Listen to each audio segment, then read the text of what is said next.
D. Mace Fingan and Donick 1025 The Game, broadcasting from the Busy Bee Plumbing, Heating, and Air Conditioning Game Nashville studios, home of the $99 yearly Beehive membership, where the buzz is always about great service. Willie Donick, Derek Mason, Adam Vingan, and David Janes here with you.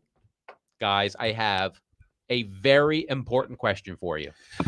It is a question that has never been uttered on Sports Talk Radio. What's that? Really? Are you ready for some football? Are you ready for some football? It's Thursday night party. I kid, of course. That has been uttered on Sports Talk Radio Every day. millions of times. Okay. But it is true. We do have football tonight. Real football. Cowboys at Eagles. And it's going to be a rude awakening for my parents. As I was telling the two of you before the show, my parents are headed to the Northeast for a trip, and they decided, unbeknownst to them, to make a pit stop for the night in Philadelphia. But your dad's a sports guy, He right? is, and it didn't dawn on me until late morning or so.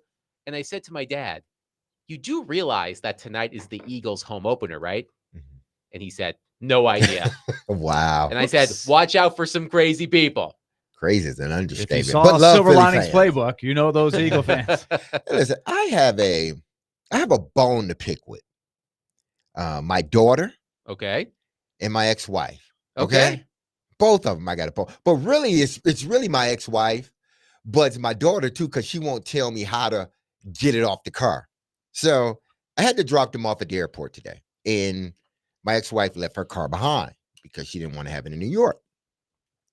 So my car's in the shop, my truck's in the shop, so I drive hers, throw the luggage in the back of the car. So as I'm driving, I'm just cruising along, and it drifts a little bit, and the car jerks back over to the right, and it startled me. I'm like, what's going on here? And they're just laughing. Like, yeah, it's the lane assistance. Mercedes-Benz, take that damn thing off your car, okay, man? You don't need that. If somebody's drifted over, just make a sound. Don't jerk the car all the way back to the right. And they're laughing at me. And I said, how do you take it off? And they said, well, we're not going to tell you how to take it off. I'm like, seriously? So y'all, your car is at my house, and you're not going to tell me how to take this crazy thing off before I have an accident? And they just laughed at me. And they said, wait till you get up to somebody close and the brakes just hit. Watch that. And I'm like, well, tell me how to take this stuff off. That is just completely wrong. So I'm a little ticked off at my daughter and my ex-wife, Marcy. I'm kind of ticked off at both of them. They're still laughing right now. And they're still laughing right now. I'm like, I almost had an accident. And they laughed. It's like, well, you shouldn't be drifting Modern over. technology. Exactly. It's all about safety, D-Mace. Exactly. I know, but man, don't jerk me over into an accident. It's like, don't make sense. But yeah, that's just, I had to get off my chest. Do you feel better? Yes, I feel a lot better. Okay. But Okay. I feel even much better knowing that your dad, who is a sports guy, He is. chose to stop in Philadelphia of all places. Why not Pittsburgh? You know, Search Well- alternate routes to get around. city? Pittsburgh would be out of the yeah, way it'd be a little out of the way. Yeah. for where they're going. Okay. But we'll see what happens. There's got to be a throughway or some back Exactly. roads where the movie Witness was filmed, where you can go through and there's not as much Go traffic. stay in Happy Valley. I don't know. That's probably in Yeah. the middle of both Pittsburgh and Philly, right? I'll be is. interested. I'll be interested in what my mother says. My Mhm. mother is not a sports fan, of course. She's married to a sports fan. She gave birth to a big sports fan. But I will be interested to see if she has any interesting stories about her evening in Philadelphia when the Eagles host the Cowboys normal. tonight. Number Thursday night. Yes, normal Thursday night. Eagles, Yeah, by that's the all way, favored by 7.5 against the Cowboys Oh, tonight on Thursday Night Football. What do we think about that? I feel like the Cowboys are going to hang. I think the Cowboys they're are going to gonna beat have- them. I think they're going to beat Philly. By the way, I don't can think get they're going into to that beat later. it, but I I like the think they're gonna points. I win. like the Cowboys in the points. by the way, the line has moved on the Titans game again. It's back to Denver minus 8.5. Whew. So the Cowboys were the biggest underdog of the week. The Titans are once again the biggest underdog of the week at 8.5. Now you on have Sunday afternoon. a ticket to the bank on this tonight. Do you not? I do. I did predict that the Eagles would defeat the Cowboys by double digits. So double digits. Yes. Okay. Now, when you did this, yeah, it was after the trade. Yeah, Yes, you it was made this- after yeah. the Micah Parsons trade. So I thought the Cowboys were going to go out there and stink up the joint, and they still could. The game's not for 4 hours. So Dallas we'll is see. gonna win. I predict Dallas is gonna win. I feel like the hangover could be there Hangover from what? for the Eagles. Oh, The for the Super, Eagles, Bowl- Super Bowl Super Bowl hangover. That's a hangover. They long started slow hangover. last year. They lost some depth on D. Mhm. I think the Cowboys have, everybody's been telling them they stink, and now you traded your best player, you got no chance. I think the Cowboys are going to compete tonight. They're going to be right there. That's the Willie I know right there. Yeah, I like the points. I like the points. One quick Titans note: Dan Moore Jr., who was on the injury report yesterday, did not practice with an ankle injury. Says he's good to go for Sunday Okay. against the Broncos. Did he But practice line, the whole so why do practice we today? think the line moved like that? That's a good question. To get those suckers in to bet. Not enough people betting on the Titans. We Exactly. gotta bump it up. Probably. Yeah.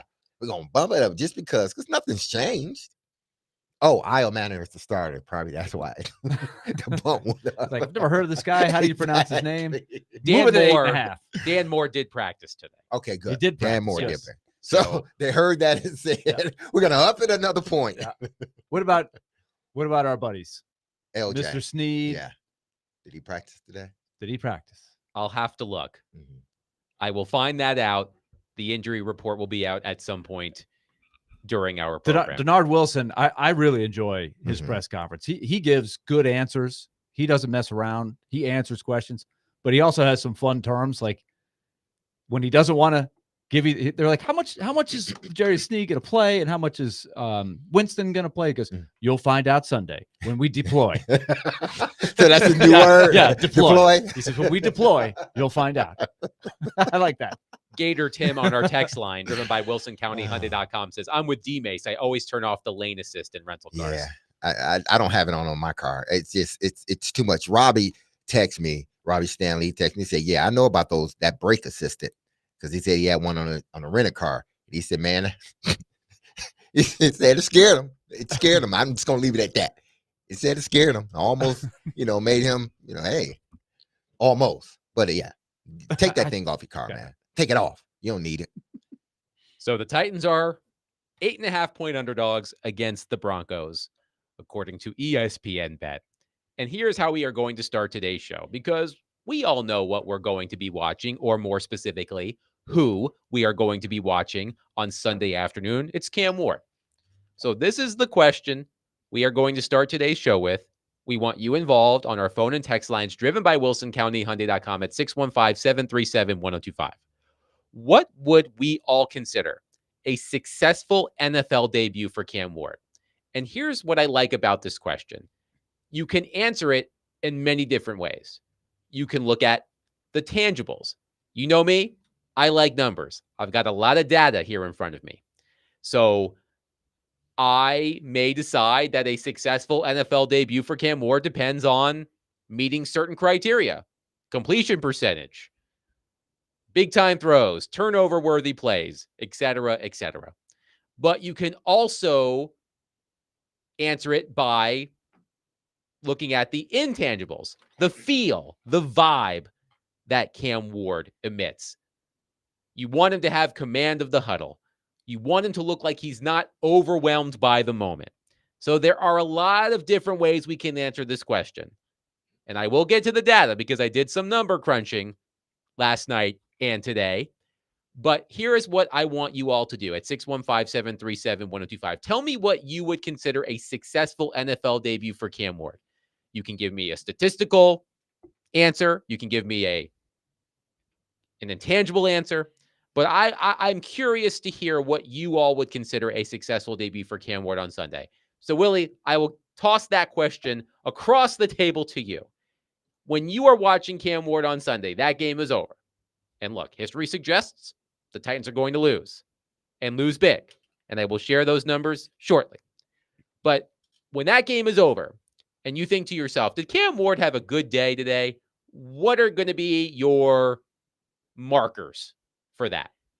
I think, considering where the game is and the defense they're playing, I will use a term that was thrown out in the press conferences. Yeah, I heard Brian Callahan, both coordinators, they all talked, or all three coordinators, including Fossil.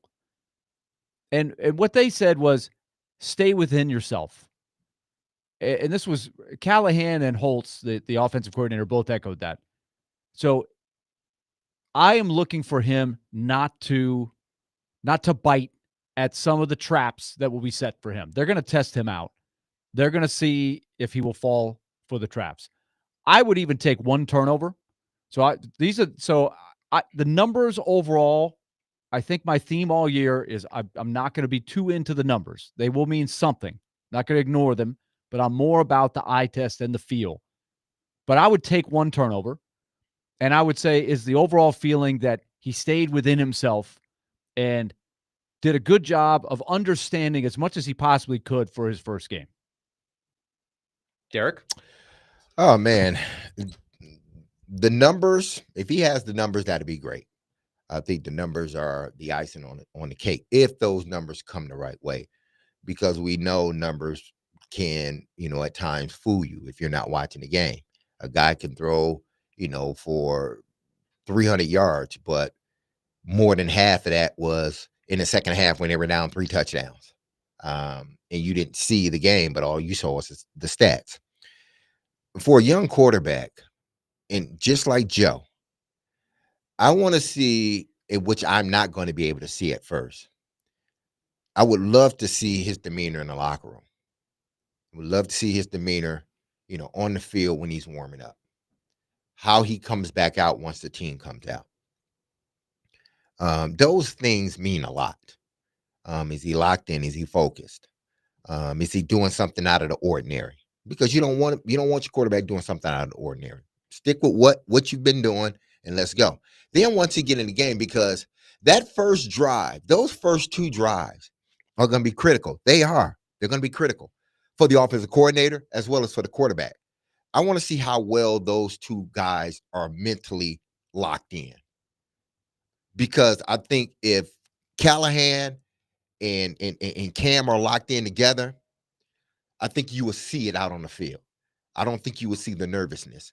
And I know this is a different level. I don't want to see out of him what I saw out of Arch Manning. And I think Arch is going to be a damn good quarterback. But that's not what I want to see. I want to see someone that has been in this situation, not necessarily on this level, but that have been where he had to come out and make a statement.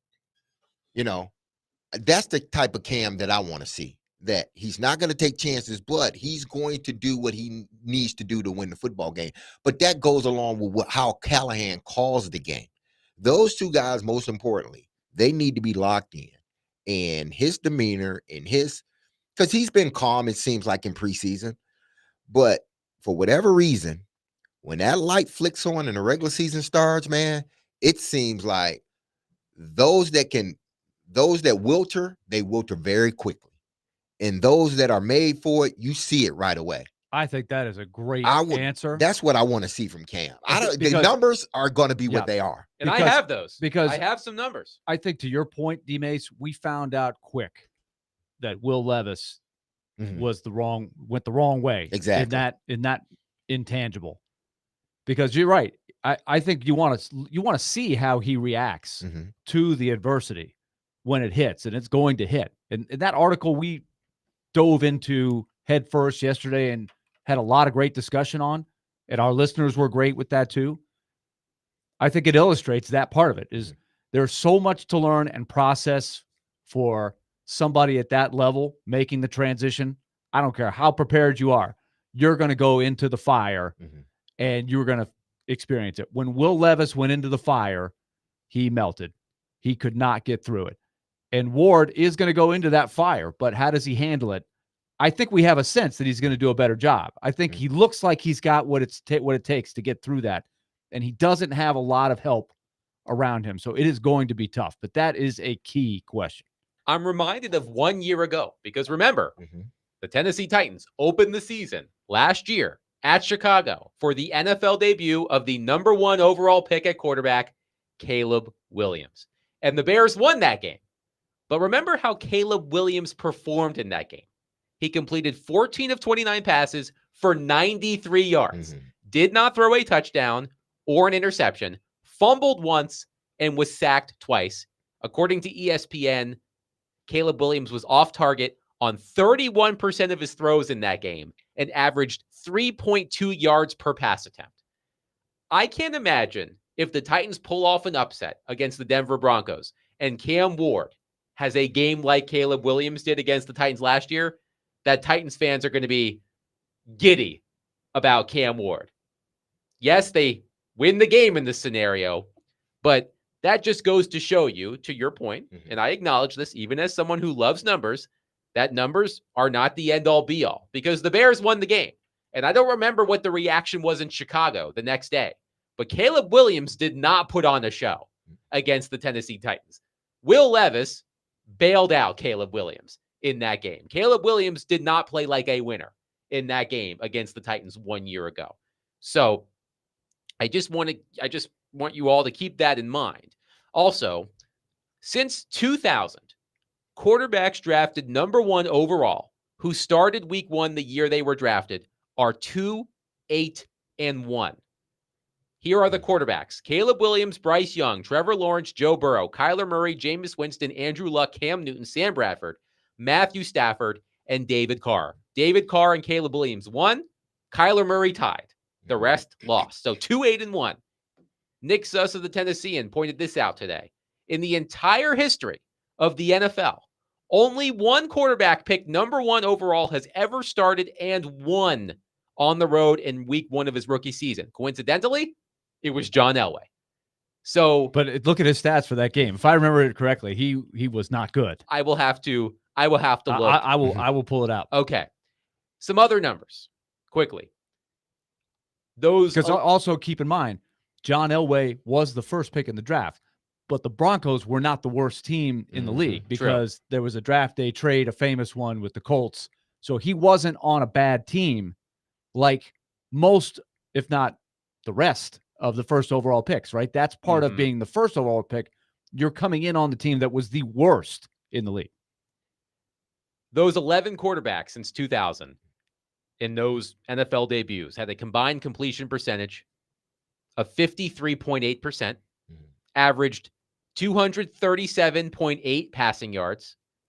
They threw for 14 total touchdowns, 20 total interceptions, an average rating of 63.9.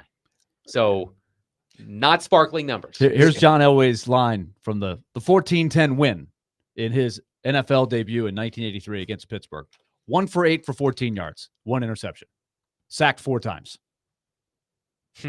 So that's winning football right there, John Elway. He actually got benched, Again, I think, in that game. Caleb Williams last year, you all saw it because the Bears played the Titans. Caleb Williams did not look great in that game. And again, I don't remember the reaction in Chicago, but I can't imagine that Titans fans, let's just say Cam Ward has all of the same stats on Sunday that Caleb Williams did last year against the Titans. I don't think people are going to be calling in or texting us on Monday saying, man, Cam Ward looked great out there. I feel really good about it. But 615-737-1025. This is the question we are starting today's program with. What would you consider a successful NFL debut for Cam Ward? Is it tangible? Stats? Win? A win in Denver? Is it intangible? The feel, the vibe that you get from Cam Ward, win or lose? 615-737-1025. Our phone and text lines are driven by WilsonCountyHyundai.com. Tune in for the NFL Game of the Week on ESPN 1025 The Game as the Dallas Cowboys take on the Philadelphia Eagles tonight at 7:20 p.m. The NFL Game of the Week is presented by Circus Sportsbook Kentucky and Massaro in 12 South.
This Saturday, MTSU will take on Wisconsin. The kickoff is at 3 p.m., and you can catch all of the action on Totally Hits 93.3. Coverage is also available on the Totally Hits Nashville app and at totallyhitsnashville.com. Willie Donick, Derek Mason, Adam Vingan here with you. Our question for you at 615-737-1025. What would you consider a successful NFL debut for Cam Ward? Let's get to your reaction on our text line, driven by WilsonCountyHyundai.com. And this is what I like about this question. There are some responses that are tangible, statistical, and some are intangible. One texter says, he's got to look like he belongs. Another texter says, a successful debut for Cam would be a win or a competitive game with one or fewer turnovers. Another texter says, I hate to say it, but wins and losses are quarterback stats. A successful debut for Cam is winning the game. I remind you, since 2000, quarterbacks drafted number 1 overall who started week 1 the year they were drafted are 2, 8, and 1. The score differential in those 11 games, minus 94 for the team with the number 1 overall pick at quarterback. 210 to 304. That's an average of 27.6 points allowed to 19.1 points scored. So if that's that texter's barometer for a successful debut, that texter is probably going to be disappointed. Steven says, I think that's why it's important to have these discussions to try to be realistic about the expectations. Steven says Cam Ward gets an A if he completes 60% of his passes for 200 plus yards and commits no turnovers. Well, no desperate Hail Mary-ish turnovers. I just went back and looked because I was curious. Caleb Williams committed 2 turnover-worthy plays via Pro Football Focus against the Titans in week 1 last season. Bryce Young, in his NFL debut a couple of years ago, also committed 2 turnover-worthy plays. That's as far as I got before we came back from break. So I may be willing to give Cam Ward at least 2 turnover-worthy plays against the Broncos. Because you may be willing. I may be willing. Professor Adam Vingan. I may be willing. Yes, I may be willing. Because the Broncos, they blitzed like crazy. The Broncos blitzed on 37.3% of opposing dropbacks last season, the 4th highest rate in the NFL, according to Next Gen Stats. So is it Vance Joseph? Is he the defensive coordinator? Yes. In Denver? He is going to be sending everybody as often as he can at Cam Ward. And that goes back to sort of the vibe, right? How does Cam Ward handle that adversity, for lack of a better word? Let's get to more. I think we would be thrilled if he only had 2 turnover worthy plays. Right? Yeah. That's not throws. That's throws plus possible fumbles, right? So let's again provide added perspective. Would you take the career of Peyton Manning? You already know the answer, right? Peyton Manning's first game, 21 for 37. 1 touchdown, 3 interceptions, and a quarterback rating of 58.6. They lost 24-15. Troy Aikman lost 28-0, 17 for 35, 180 yards, 2 interceptions, 1 fumble. And we just got done talking about John Elway. These are 3 Hall of Fame guys. You cannot worry too much about what happens in the first game. John Elway was 1 for 8 for 14 yards, interception, 4 sacks. Got benched in the game. So I think Cam Ward is gonna bring something to the table, but I cannot be surprised if he struggles based on where the team is. Remember, we're talking about guys who were the first pick in the draft, and you inherit the worst team in football. By the way, a turnover-worthy play, according to Pro Football Focus, includes fumbles in the pocket, throws that are interceptable, and interceptions. Not all interceptions are turnover-worthy plays. Think about a perfect pass that bounces off a receiver's hands and into the arms of a defender. And not all turnover-worthy plays are interceptions. Think about the same pass off a defender's hand. So just to give you some context. It's to a offensive coordinator, it's not about stats, because if it's about stats, the offensive coordinator, I feel, can design things to get some numbers. And if you want to do that, you throw the ball 80% of the time, you will eventually get the numbers. It's about how does he move our offense? What is he doing to make our offense better? Is he, is he lifting up the guys around him? Does he have command of the huddle? Does he have command when the guys go to the line of scrimmage? Is he seeing what the center's seeing? Are those two guys in sync? That's what matters. Is he throwing the ball in the right area? It may not always be a completion, but is he throwing the ball? Is he reading the defense the way I see it? Because ultimately that's what you want. Your offensive coordinator and your quarterback seeing the same things out there on the field. That's why he calls particular plays, because he's assuming, or he's anticipating the defense playing this on this down and distance. So if you see it like I see it, and we're moving the ball down, we don't have to go, 8 for 8 on we have 8 drives. It'd be great to score 8 touchdowns, yes. But we know realistically, if you have 8 drives in a game, you may score on 3 of them, 3 to 4 drives if you have 8. So in those 3 to 4 drives, how do we look as a team? Yeah, they get paid just like we do. They're gonna call a play that is going to stop us. But you as a quarterback, are you seeing the game the same way I am giving it to you? Meaning the plays that I'm calling against that defense, do you see it? It may not be the right play, but do you see it? And are you not throwing it anyway? Do you understand what I'm saying? Like I call slants and they play a coverage that takes away our slants. Are you still going to try to throw it there? Or are you going to dirt it? Or are you going to throw it away? Which one are you doing? That's what I want to see as a coordinator. Tommy says, I think it's a success if he shows he knows what he's doing, protects the ball, and keeps his poised. I don't care about having to win. It's a team sport. A couple of texters say, don't get injured. That's the only bar they want to clear. Don't get injured, Cam Ward. Well, but that would have more to do with, is the line right what we hope it will be? Yeah. And that is a professional line that looks like it's getting some return on the investment that's been made on that, with the offensive line coach, 2 first-round picks, and a lot of free agent money. That needs to equate to giving Cam Ward a chance. That's a big, big question. That's a team stat. So keeping Cam Ward upright has only a little bit to do with Cam Ward himself. Dylan in Antioch says, let's not get too caught up on the first game. Remember Marcus Mariota's first game? Not to mention Will Levis's first game. Hey, it may not be the worst thing in the world if Cam Ward has a quote unquote bad game on Sunday, considering what happened with Will Levis and Marcus Mariota.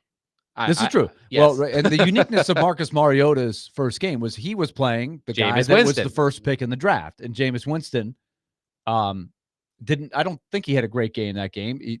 But that was a really interesting matchup that year to have those 2 guys, the first 2 picks, head to head in the first game. And of course, Levis wasn't on opening day. It was after week 6, 7. That's why I think the distinction of when we're slicing it down to first pick in the draft in game 1 the next year, that is probably the toughest set of circumstances you can put a guy in. A bad roster that can't be fixed in a year, and inexperience going in on day 1. Dustin in Hopkinsville says, I want them almost to be competitive and be right there at the end, but come up short. That would be a shot in the arm. I just don't want this young quarterback to get way too confident, then humbled hard. Just be competitive. As a longtime Titans fan, a win on Sunday would do nothing for me. I know better with my Titans. Ricky says, don't throw a falling down backwards pick to lose. Please don't do that. Yeah, please don't do that. Oh man, that would be like a dagger. Oh man. But you know what? If you look at his tape in Miami, he had a couple of those that he completed, right? So it's in his DNA to do something, but you just try that. So we have to hope that he's matured out of that. Or, there are some guys who are like, no, and then he gets away with it. Yeah. You're like, okay. The more you get away with, like Mahomes. Yeah. The first time, I'm sure Andy Reid watched Mahomes do some of these sidearm throws or running one way, throwing back the other, things that you're taught not to do. I'm sure Andy Reid for a while was like nodding his head going, should we tell him not to do that? But after a while, it's like it worked in a game, and then it worked again in another game. And then you kept waiting for it to show up. So Andy Reid was like, okay, just let him do it. 615-737-1025. What would you consider a successful NFL debut for Cam Ward? What is your barometer for success? It can be tangible, intangible. That's what the beauty of this question is. 615-737-1025. We will get back to your reaction. But coming up next, Mitch Light from The Athletic will join us as we look ahead to week 2 of college football. Mitch will help us break it all down. That's coming up next. 615-737-1025. Hey, tomorrow, the three of us will be live at Chiba Hut in Donaldson from 3 to 6, leading up to Chiba Hut's Big Jeep Glow Party. Do I need to get some glow sticks? And we can be They may glowing. have some. Big Jeep Glow Party. We're gonna glow up tomorrow, Oh, glow Friday up. afternoon. Y'all gonna have a glow up? I need a glow up. There will be live music, drink specials, and more. Check out theGameNashville.com/events for more details. If you look at it a certain way, our 3 heads can glow in the right lighting. That is true. David, take us to break. Willie Donick, Derek Mason, Adam Fingan, 1025 The Game.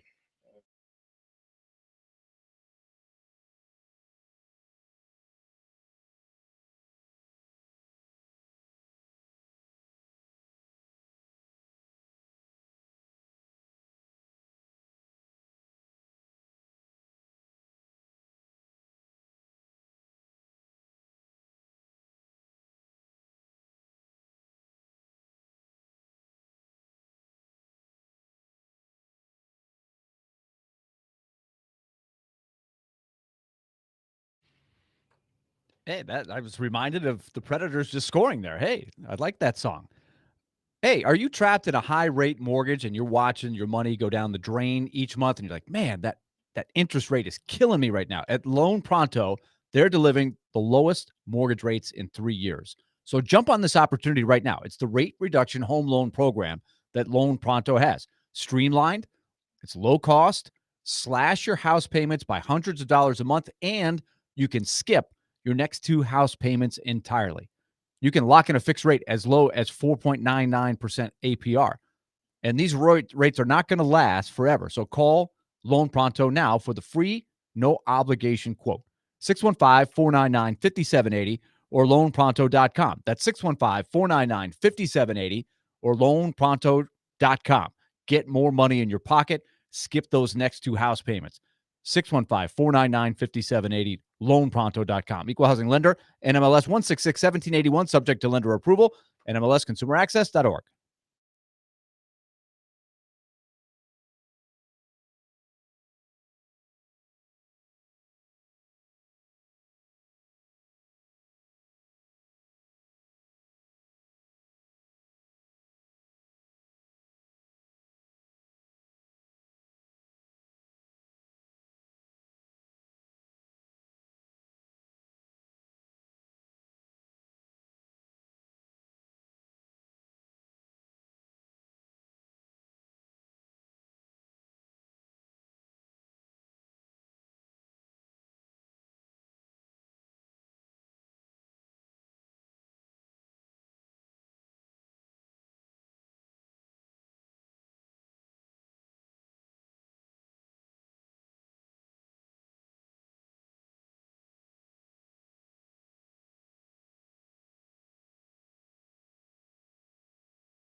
The Vanderbilt Commodores travel to Blacksburg to take on Virginia Tech this Saturday. Pregame is at 5 and kickoff is at 6:30.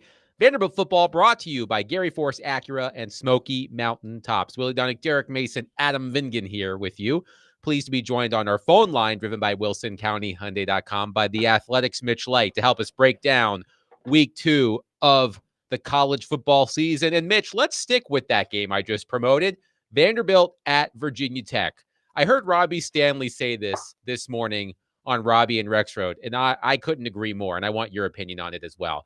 I feel like this game for Vanderbilt is a huge swing game for the Commodores this season. It's a revenge game for Virginia Tech, but with a tough SEC schedule about to start, Vanderbilt plays South Carolina on the road next week. I feel like the trajectory of Vanderbilt's season hinges on the outcome of this game. What do you think?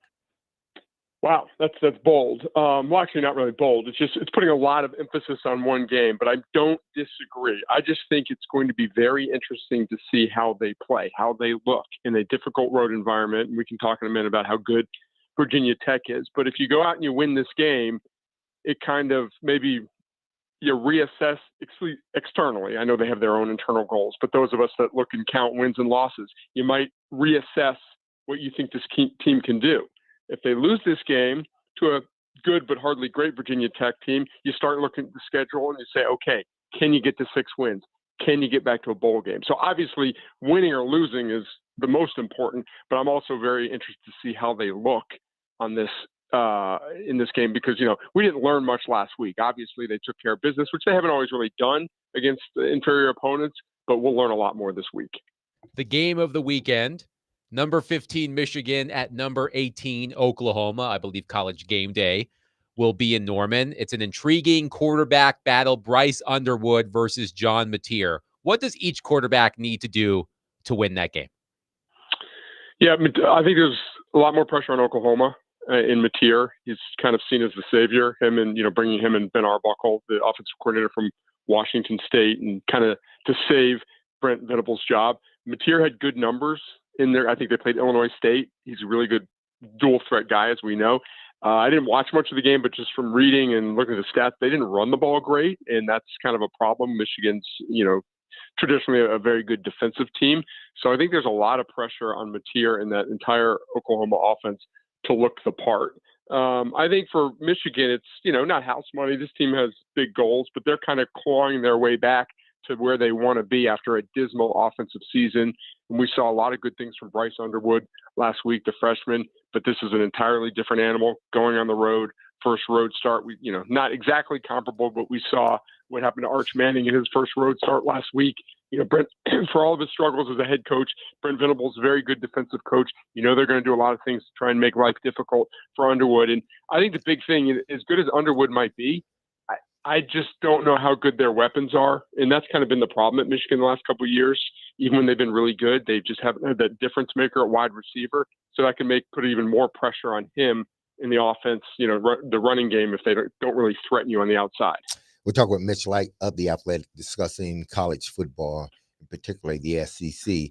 Now, Mitch, there's not many, marquee games this week, especially not in the SEC. And Adam brought up the one that would be the most interesting. But I'm looking at Texas and San Jose State. What can Arch Manning do to sort of to change the narrative of his first game? And I know people expect them to go and beat the pants off of San Jose State, and for him to have a good game.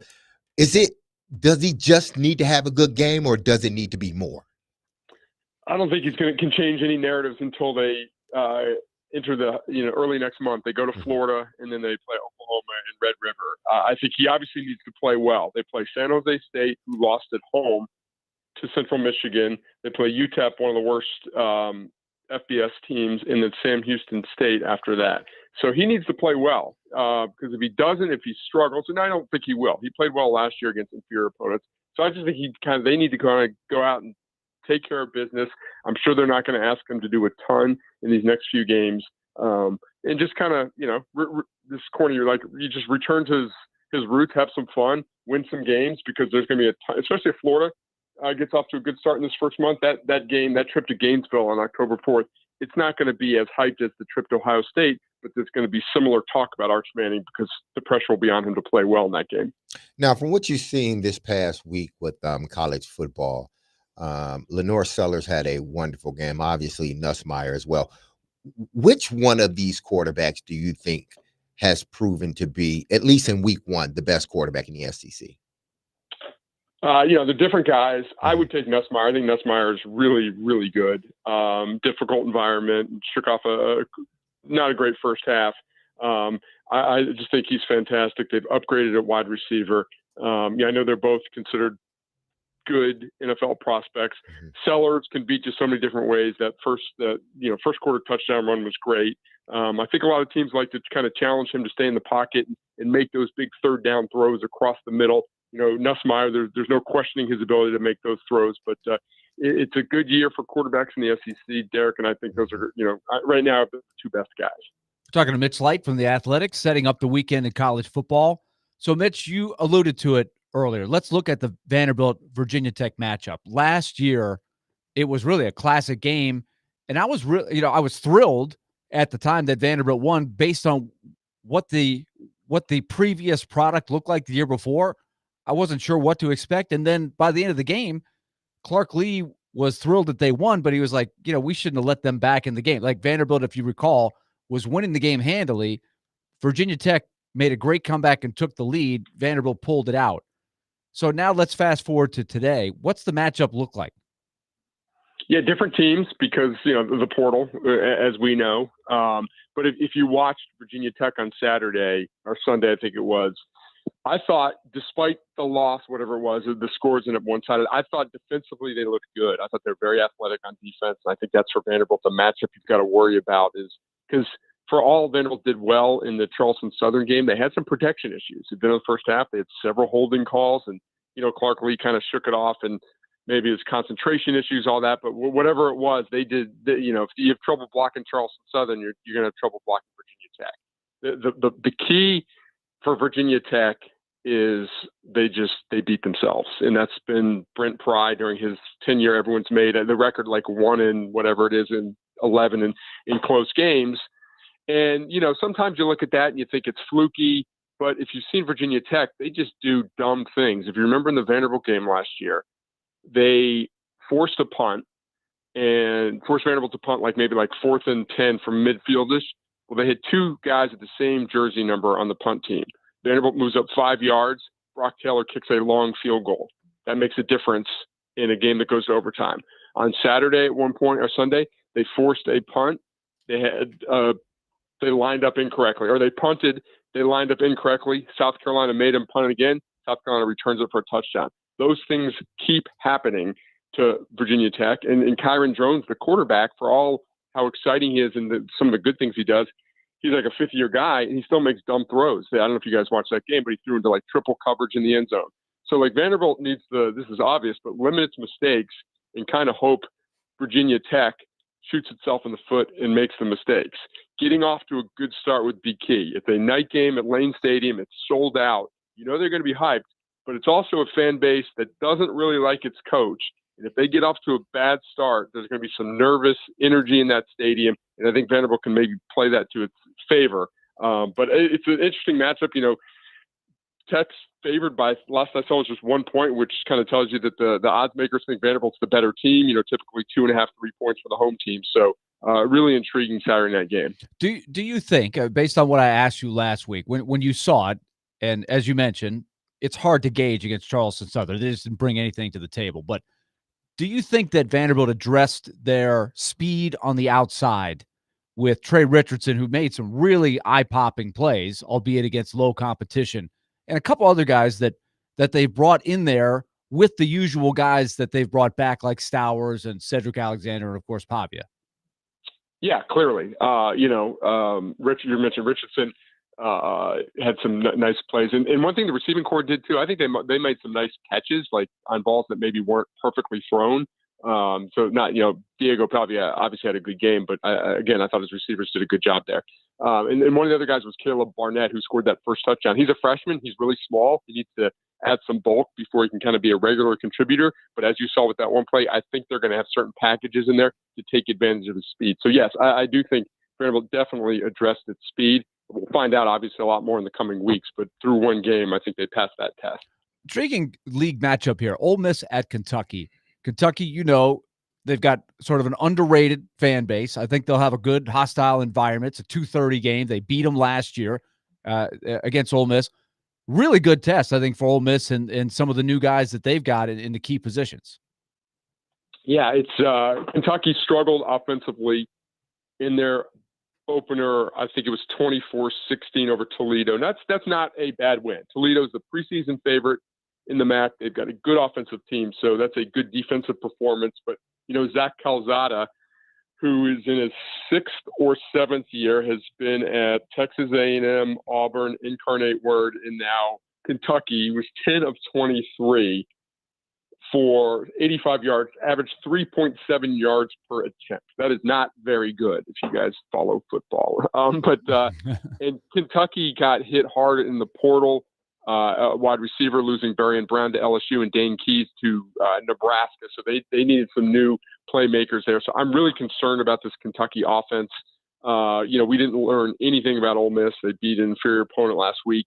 I would expect Ole Miss to go there and win this game. Their new quarterback, Austin Simmons, I don't know if you guys read much about him.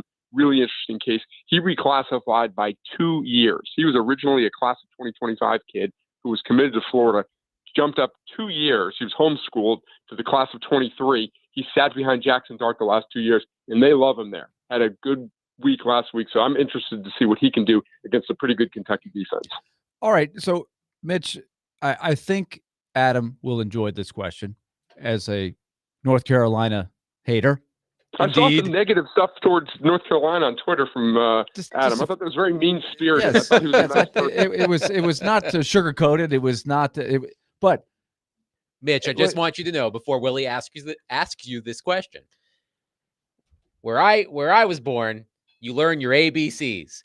Anybody but Carolina. I'm aware. Just telling you. I mean, it's Okay. clear as day how Adam feels about this. But everybody on the athletic staff and everybody else had to be shocked at just how poorly they played. So are they that bad or like tell me what you think, where do they go from here? Well, you know what Bill Parcells says. You are what your record says you are. No, they are, they're not good. And we did a story, this was before the spring portal window opened, but we did a story in the winter, like North Carolina has 30 new transfers. Are they any good? And talked to different personnel people around the country. And basically the verdict was not really. They did not, you know, they got a lot of new players, but not a lot of starters at Power 4 schools. And I think that was pretty clear. They did not play well. I don't know, the moment got to them once they got behind. You know, I don't know if I can say they quit or anything like that. They weren't that bad, but I thought TCU would win the game. Gio Lopez is a good quarterback. I've seen a lot of stuff this week talked about how they didn't really play to his strengths. They went under center a lot. He never did that at South Alabama, which is, you know, kind of interesting. You want to play to your quarterback strengths there. So they go to Charlotte this week, and Charlotte lost badly to App State. You know, for the sake of morale or whatever you want to say around that program, they better play well. I think they're still 20-point favorites there. But to answer your question, Willie, shocked they got beat that bad. Not surprised at all they lost. Mitch Light of The Athletic has been our guest on D. Mace, Vingan, and Donick, breaking down week 2 of the college football season. Mitch, great stuff as always, my friend. We'll catch up next week. All right, guys. Have a good week. See ya. 615-737-1025. We will get back into the Titans again. The question we are asking you throughout the program, what would you consider a successful NFL debut for Cam Ward? Which benchmarks, which statistical benchmarks, vibes, whatever it is. What would you consider a successful NFL debut for Cam Ward? 615-737-1025. But coming up next, we have our 8th of 10 critical Titans questions. The 8th question does involve Cam Ward, and we will get to that next. 615-737-1025. If you are out watching the NFL games this Sunday, come on out to Twin Peaks in Madison, where Big Joe and Chris Sanders will be hosting the game's pregame show from 1 to 3 p.m. prior to the Titans season opener against the Broncos. The pregame show is brought to you by Parman Tractor and Equipment, Old National Bank, Circa Sportsbook Kentucky, and Tennessee Brewworks.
D. Mace Fingan and Donick 1025, the game, broadcasting from the Busy Bee Plumbing, Heating, and Air Conditioning Game Nashville studios, home of the $99 yearly Beehive membership, where the buzz is always about great service. Willie Donick, Derek Mason, Adam Vingan, and David Janes here with you.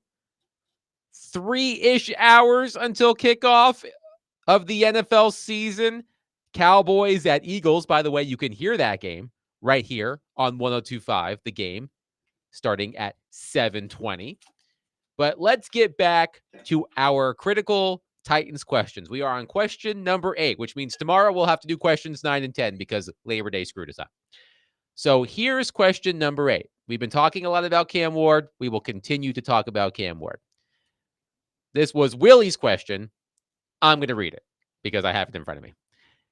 Where will Cam Ward finish in the Offensive Rookie of the Year race? That's the question, question number 8. I went to ESPN Bet today. I pulled the top 5 offensive rookies in terms of favorite to, whatever. The favorite is Ashton Jeanty, the Las Vegas Raiders running back out of Boise State, right? Boise State. That's correct. He is plus 260. He is the favorite. Cam Ward, second, plus 300. Chargers running back Omarion Hampton, third at plus 800. Travis Hunter, fourth at plus 1,000. And New England running back Travion Henderson at plus 1,400. So those are the top 5. Yep. I have a different set of notes from our good friend, Jimmy Shapiro. Oh, Jimmy. And he only slightly differs. Okay. His top 4 are the same. He's got McMillan. Ted McMillan. Ted McMillan. Yes. The Ted receiver from Carolina. Yes. Mhm. So I'm gonna try to simplify it a little bit because remember the theme of our questions is if this goes a certain way, if the question ends up being answered a certain way, that's good for the Titans. Mhm. And if it's answered in another way, probably tells you that the season isn't going the way they want it to. So I thought this was a fair way to put it. Will Cam Ward finish in the top 3 in Offensive Rookie of the Year? To me, if he finishes in the top 3, that's going to mean he had a good season. And Ashton Jeanty and Hampton are two good examples because for a Rookie of the Year award, a lot of times the running back who jumps in there on a pretty good team can put up some good numbers, right? And so the counting stats, that really plays well for a rookie running back. Remember, this is offense. Travis Hunter is also a really interesting X factor because he might get just a lot of attention / votes up front if he is able to play the way they want and plan on playing him on both sides of the ball. If he's able to do that, even if his numbers aren't off the charts, he's going to get a bump just for executing that because it just so rarely is done.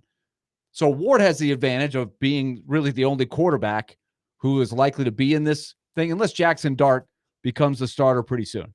But I think there's a pretty good chance that he finishes in the top 3, but also it could go way south. So to me, would we agree? If he finishes in the top 3, that will mean he had a good, solid rookie year to build on. So let's rephrase the question. Will Cam Ward finish in the top 3 in Offensive Rookie of the Year voting? 615-737-1025. By the way, a quarterback has won that award 4 of the past 6 years. Jaden Daniels, Interesting. CJ Stroud, the past 2, Garrett Wilson in 2022, Jamar Chase in 2021, Justin Herbert in 2020, Kyler Murray in 2019. The last running back to win Offensive Rookie of the Year, Saquon Barkley in 2018. Well, that means Cam Ward should be the front runner if you're basing it on that, where, because if a rookie quarterback starts the first game of the season, the likelihood of him being in the top 3 would be high, considering he has the ball in his hand every play, unless that team is just outright bad. They're still, I believe, going to be in that top 3. If he has a okay season, he may as well win, the rookie of the year, depending on what the other guys are doing. If the Titans have a good record, maybe even if they don't make it to the playoffs, I think by putting them in a position where they're much better than they were the previous year, and depending on how he's playing, I mean, he should be the front runner to win the Offensive Rookie of the Year award right now. By the way, of course, the only Tennessee Titans player to win Offensive Rookie of the Year was Vince Young in 2006. And there are some interesting names on this list. Right. There are. Percy Harvin, pride of Virginia Beach, Virginia, was the 2009 Offensive Rookie of the Year with the Minnesota Vikings. Eddie Lacy was the Offensive Rookie of the Year as the running back for the Green Bay Packers in Eddie 2013. Lacy. Eddie Lacy. Didn't he eat himself out of the league? I don't even remember him. Did he I eat do. himself out of the Yeah. Cheeseburger. Eddie. Seriously. Is that what you just said? Yeah. I'm not. You think I'm lying? They No. gave him the nickname Cheeseburger. He Eddie. was a big dude. Like, he got bigger and bigger in the NFL. He got in the NFL, and his weight was a problem when he was with Green Bay or another team.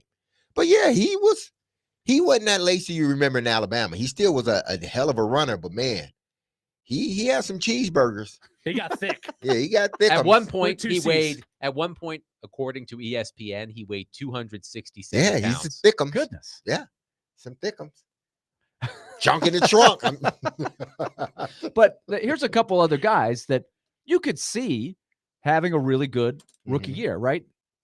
Emeka Egbuka is a good one. Ohio Wide State. receiver Yes. in Tampa. There are good reports on him, how he's done. He's put himself in position to play on a team that throws the ball a lot, and he's got guys to support him, right? You got Mike Evans on the other side, who I know you love, and Chris D-Mace. Godwin.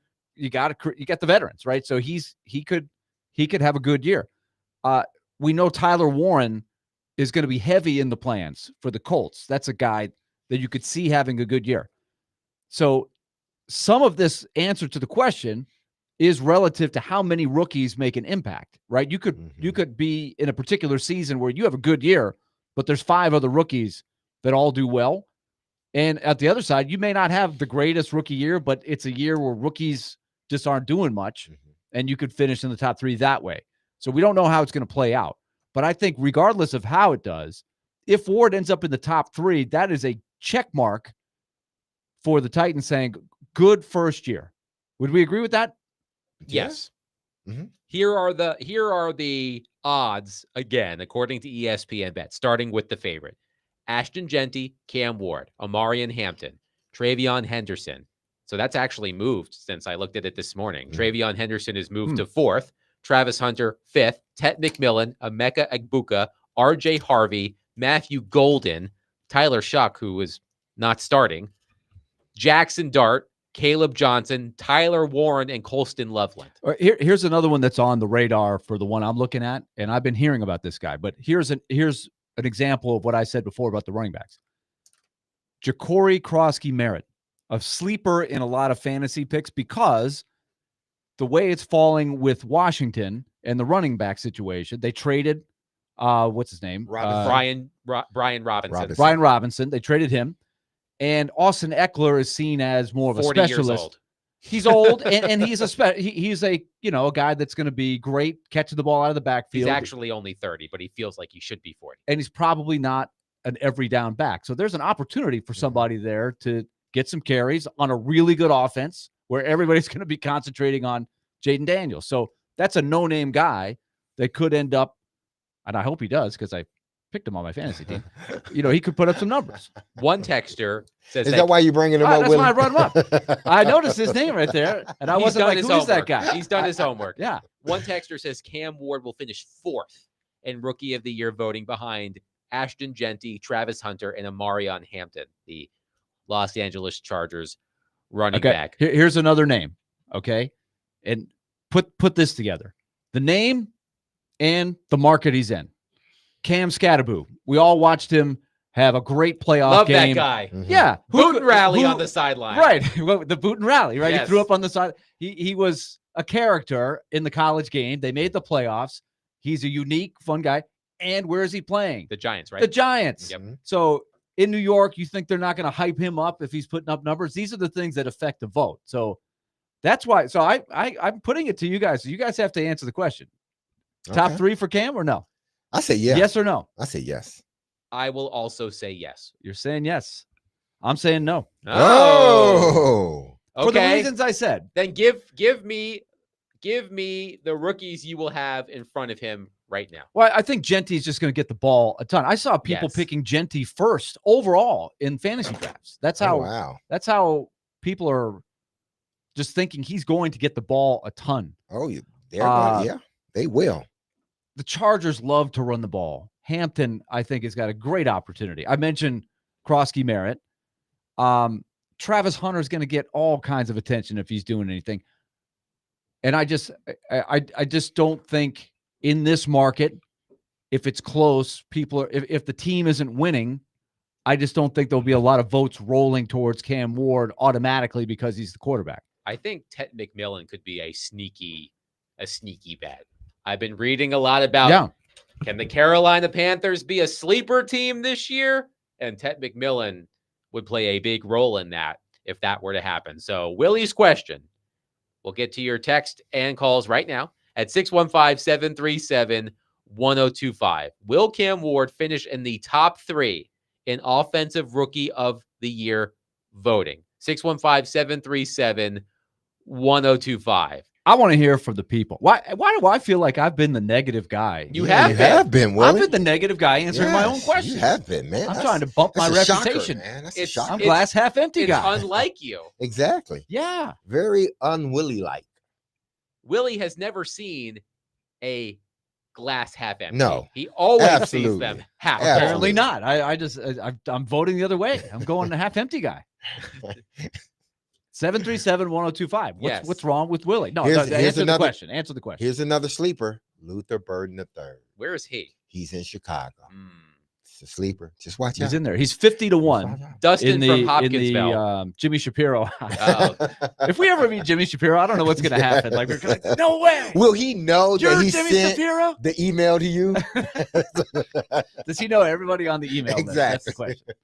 There was a point at one time when I was at The Athletic, I wanted to pitch a story about writing about Jimmy Shapiro. Who is Jimmy Shapiro? Dustin from Hopkinsville says, if Cam makes the top 3, we're in great shape. If not, we're picking quarterback again after 2 seasons. Oh, wow. One texter says a sleeper pick, Tyler Warren in Indianapolis. Maybe not quite Brock Bowers I last like year, Tyler Warren. but I think he can Man. have a similar season. I have said I this. like Tyler I Warren. think Tyler Warren is going to haunt the Titans for years to come. I just get that vibe that twice a year, Tyler Warren is going to have big games against the Tennessee Titans. By the way, Tyler Warren is 25-1 in the Jimmy Shapiro odds. Joey from Bellevue says he doesn't think Cam Ward will finish in the top 5, let alone the top 3. Could see it happening. Let's go to our friend Mark in Nashville on our phone line, driven by Wilson County, Hyundai.com. Mark, thanks for calling. Go ahead. Yeah, how you doing, Adam, D. Mace, Willie? We're doing well. Willie, What's going you say on, Mark? You say you want to hear from the caller. Here I am. And Bring I it got a on, lot Mark. to say. I got a lot to say. Adam, how many times I got to correct you, Adam? You got to introduce me the way it is, Adam. The king, the number 1 caller, the guy. Self-proclaimed. Cromwell's finest. That's right, Cromwell's finest. Don't forget that, Adam. Okay. But hey, oh, my goodness. hey, I'm gonna throw some other names out there. Abdul Carter, and you said Travis. Well, Hunter. we Yeah, are talking but remember, about it is offensive offense, rookie of the Rookie year. of the year. so. That is a distinction. If you didn't, forget the year. Yeah, I'm throwing rookies out there, Adam. But Abdul And, Carter is not an offensive rookie. He's a defensive rookie. That's right. I'm sorry. No I'm problem. sorry. Well, it's my fault on that. But I think Cam will finish higher than 3. I think Okay. Cam will finish 2. My guy Ashton Genty for the Raiders, my team. I think he'll end up winning rookie of the year. But you know, Adam, yesterday, and I'm gonna throw this on here before I leave. You know, I know y'all had Hud on there yesterday talking and whatnot. You know, I was sitting there waiting. Hud kept talking and talking, and I had a lot to say yesterday and stuff. And I know you just didn't ignore that phone call when you saw the King 102 the game, Mark from Nashville calling, Adam. I kind of got that feeling, Adam. Mark, we got to keep you kinda hungry. bypassed it. Yeah, We we gotta got to keep keep you you wanting it, motivated. man. Yeah, we can't just. And then, Mark, man, you are who you say you are. Okay, we understand. We that, love Mark. you. We love you, appreciate Mark. Yes, You listening. You can't hijack the show every Exactly, day. Mark. Oh, that's my intentions, Adam. All right. And I got another thing. Okay, another thing quickly. for the commish. What you Yeah, got? here it comes. The commish, Willie. yes. Willie, I want you to think about something tonight when you eat your banquet frozen dinner in the microwave. I want you to think about something. Okay. You need to get me on that show, Willie, with the Super Dog and those picks, man. Think about it, Well, Willie. you made the pick yesterday, I so have you your were pick down. you were part of the game I yesterday. have your pick down. Yeah, but I ought to be getting a phone call from you all. I shouldn't have to call. Hold on, Mark. Hold on. First, it's not super dogs, okay? It's silly dogs. Silly underdogs. underdogs. Yeah, not super dogs, okay? Underdog picks. Okay, my fault. And again. why are you Thanks assuming for I'm eating a making me- TV dinner? Exactly. Why you assuming I mean, what just because I love the Swansons and the little brownie you get, the Salisbury steak. I mean, how did you know that? Yeah, I know you like it. I like it too, Willie. I eat it all That's the good time. stuff. I like Yeah. it too. But Willie, hey, think about that and get back with me, Willie. You got my phone number. If you ever need me to fill in, here I am, man. And stop putting Hud in front of me.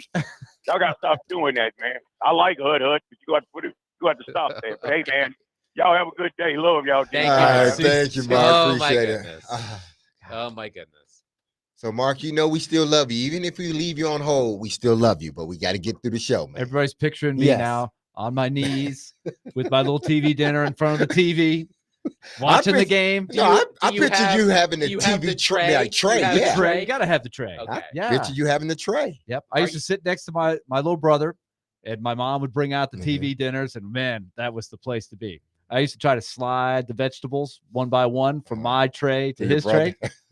I got busted a couple times. Whoo, my mom was not happy. I got ejected. Oh man, Got you thrown didn't out. Get, you didn't get deployed. I did not get deployed. I got sent up to the room. Well, you did get deployed to I your do room. wanna I got read- deployed to the room for the rest of the night. I do want to read this Mm. text from Matt before we go to break. Yes. Willie is not being a pessimist. He's being a realist with very limited empirical data. Hmm. Well, I do. Part of my answer is playing the percentages, Mhm. right? And so just the way I look at it, there are a lot of guys that you could conceivably see ending up having a good rookie year. So Ward has got to not just play the 17 games. He's got to do something beyond just be out there. And this is not a market that's going to give him a lot of natural attention. He's going to have to earn it. And they're probably going to have to win more games than people think they're going to win for him to finish in the top three. Joey from Bellevue says you're eating a hungry man dinner, not just a TV The dinner. hungry man Ooh. dinner. Hungry man Yes. dinner. Wasn't the steak thicker on the Hungry Man? The steak was a little bit thicker, even if it was steak. Yeah. I don't even think it was I steak. feel like real. when they came along, they were trying to top the old Swanson's, Yeah. Salisbury steak.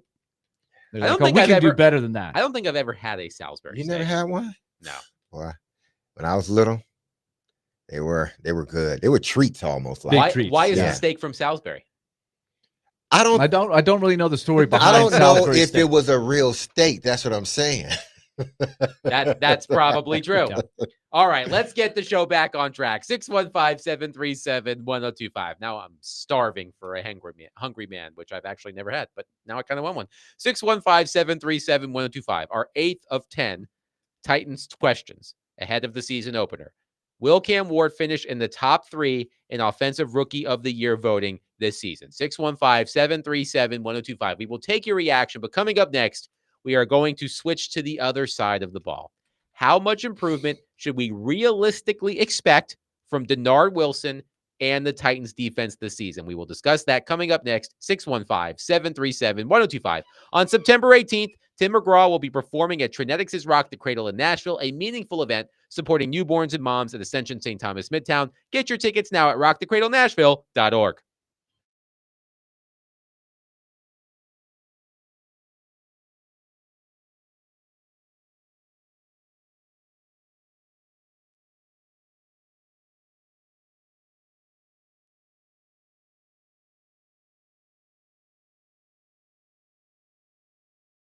Derek Mason here, and if you've been injured in a motorcycle accident, go to lawtigers.com for your free case evaluation. Even if your accident was months ago, you have nothing to lose by calling Law Tigers. Insurance companies want to pay out as little as possible, or matter of fact, nothing at all. Law Tigers make sure you get the compensation you deserve and doesn't get paid until your case has been settled. Look, they understand how much your bike gear is worth to you and will help you get it all repaired or better yet replaced. Law Tigers is the resource the motorcycle community turns to when in need. So whether it's to support you at an event or if they see you broken down on the side of the road, with Law Tigers, you'll never ride alone. So call 1-800-LAW-TIGERS or visit lawtigers.com. Law Tigers is powered by Freeman and Fuson, and you can find them in Nashville, located at 2126 21st Ave South. That's Law Tigers, Tennessee's motorcycle lawyers.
I think we have the right pieces that fit well together.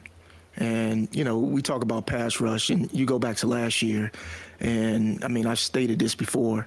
We left 21 sacks on the field because we missed them. You know, we didn't execute, we didn't finish. Right now, it's about finishing. Rushing is one. These guys playing off of one another, communicating at the line of scrimmage, understanding where the center turn and things of that nature. So I expect them to come out, and I expect them to affect the quarterback by rushing and playing as one.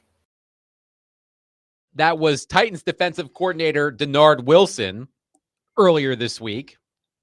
I thought that was interesting. We left 21 sacks on the table by missing the tackles. I would love to know the process behind determining that number. I'm sure it's an eye test thing, but I did find that fascinating. But of course, we've spent so much time talking about Cam Ward and the offensive side of the ball. We haven't ignored the defensive side of the ball. I'm not going to bring up the Steagles again. Oops, I just did. We've talked about. You love bringing up the Steelers. I love bringing up the Steagles in terms of what the Titans accomplished on defense last year.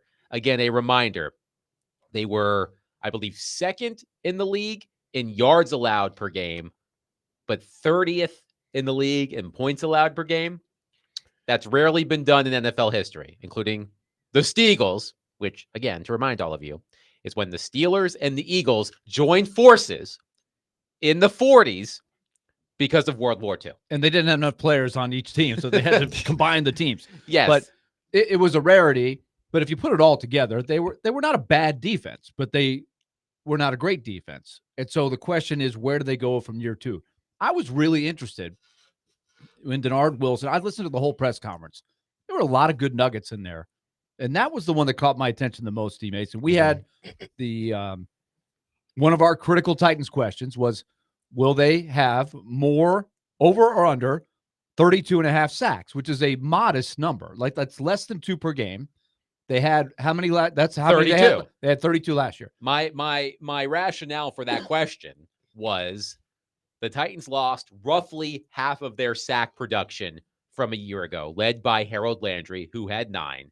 I believe it was 14 of the 32 sacks are out the door. Now they brought in players who had sacks, but my thought was I'm skeptical they'll even get back to 32. So that's Right. why I set it at 32.5. And that's why it caught my attention, D. Mace, that he said, we made adjustments and we now have players that fit what we want to do better, even though they are not sexy names, as Adam pointed out, that have a track record of getting a lot of sacks. And he said, even with last year's group, he thinks they should have had more sacks than they did. 21 is an interesting number. I would love to sit in a film room with him and go through the 21 plays where he said, okay, we should have had the quarterback on this play. Before Derek answers that, if the Titans would have had those 21 extra sacks, that would have given them 53 on the season, which would have put them third in the NFL. Yeah. Behind the Broncos and the Ravens. And I think we would say that every team probably looks at the film and says we should have had X amount more sacks. So what we don't know is 21 high for an average team when the defense would, or is that about what every team would say we should have had about 20 more? Let's just say they had 10 more. That would have looked a lot better. Yeah, 10 more would have looked a lot better than what they had the previous season, this past season. I think what he's saying is, whether it be scheme or alignment, and they both go hand in hand. Were you supposed to be when you're supposed to be there? Were you there as a defensive player? Did you hit the gap when we say you needed to hit the gap? Did you read that front the way you needed to read it? Did you, when you got to the quarterback, were you able to bring him down? Did you blitz in the right, the right gap? Things like that we may not see, that we think, oh, he just got picked up. Well, he may have hit the wrong gap, or he may have hit the gap too quickly and didn't allow his guy to engage with the blocker. There are a lot of these nuances that when a defensive coach go back and look at the tape, there's a lot of things that they can find within that tape to say, well, if you do this would have happened. This is how we coached it. You didn't do what we asked you to. So it's a lot. Or when you did get to the passer, did you get that person down? You got to get him down next time. But the fan base don't want to hear that. They just want you to get them down on the ground. That's right. all. And I think it was very noble of Denard Wilson to address things the way he did in that press conference. He said, hey, I feel much better about where I am. I learned a lot last year as a first-year defensive coordinator. He admitted that, among other things, he didn't think his assistants were on the same page with him as well as they needed to be. He feels much better about that part of it this year. He also admitted that he was a little bit surprised about how games went. He thinks he's learned a lot about going through a season, calling the plays. Am I blitzing on this play? What am I calling? Do my players understand what I want them to do? I think he feels he's made strides in that area. And I think he feels more comfortable with the staff, more comfortable with the personnel, even with the limitations that they have. And this is despite, not knowing what you're going to get from L'Jarius Sneed. You got a couple of young linebackers that have been competing for a job. Who knows what you're going to get there? Do they have enough defensive backs? And obviously, do they have guys who can win matchups and put pressure on the passer? It was an interesting discussion. So let's go back to the central question. How much improvement should we realistically expect from Dennard Wilson's defense? Because we've gone through this all offseason. We don't know how effective L'Jarius Sneed will be. He continues to practice. The injury report isn't out, but I did see footage of him practicing today. He's also expected to address reporters tomorrow. So that'll be interesting to hear what L'Jarius Sneed has to say. But outside of Sneed, it's an inexperienced, I would say, unheralded cornerback group led by Jarvis Brownlee Jr. behind L'Jarius Sneed, excluding L'Jarius Sneed. We've talked about the lack of proven/premier pass rushers on this team. Part of me is a little concerned about T'Vondre Sweat. He's practicing. He's not on the injury report, but he missed basically all of training camp. No, was it an abdominal injury and then the tonsillectomy? Yes. So how long is it going to take him to get up to speed and be the T'Vondre Sweat we saw last season? I'm concerned about that. We'll get into that in a little bit because I do want to talk about Sweat. So I'm just wondering, and look, here is the requisite mention that the Tennessee Titans defense last season was put in disadvantageous positions because Will Levis turned the ball over in ridiculous ways, and the special teams unit, as Willie has pointed out many times, was statistically the worst in the NFL by a wide margin. The Tennessee Titans defense was put in tough situations last year, hence why they didn't give up very many yards, but they gave up a lot of points. So I'm just wondering, we had this conversation with Cam Ward, and we will continue to have this conversation with Cam Ward today about how we would define a successful NFL debut. Like, what's the benchmark? Like, how much improvement can we expect from the Titans defense? Incremental progress? Significant progress? There are a lot of questions. I liked what I listened to Dennard Wilson's news conference too. I liked a lot of what I heard. We'll play more of it in a little bit. But I'm just wondering, with all of those question marks, how much more improvement can we actually expect? I'm looking for incremental improvement. I don't think it's realistic to think they're going to make a big jump, but I do think on the margins, D-Mace, better performance in the red zone. And if they're supported by special teams a little bit better and the offense, I think that could give them a chance to cut down the number of points they gave up. Red zone would be a huge part of that. And the other part of it is turnovers, or as he calls them, extractions. If they can do better on the turnover part of it, that would make a huge difference. That's where you would get the incremental improvement, I think. Yeah, this team touts themselves on being the best run stopping, at least Jeffrey Simmons. And I get it. This franchise was, this is one of the pillars. Great defense. And most importantly, if we don't do nothing else, we're going to stop the run. They need to get back to stopping the run. If I see them getting back to being a dominant run stopping team, then that's a different defense. Until I see that, they're the same defense to me, because everything with this team, everything starts up front, because that's where their marquee players are. Everything starts up front, and they're trying to get faster in the linebacker position. And they're trying to be able to get those guys up the field and get to the quarterback, all while Sweat and Simmons and those guys push the pocket.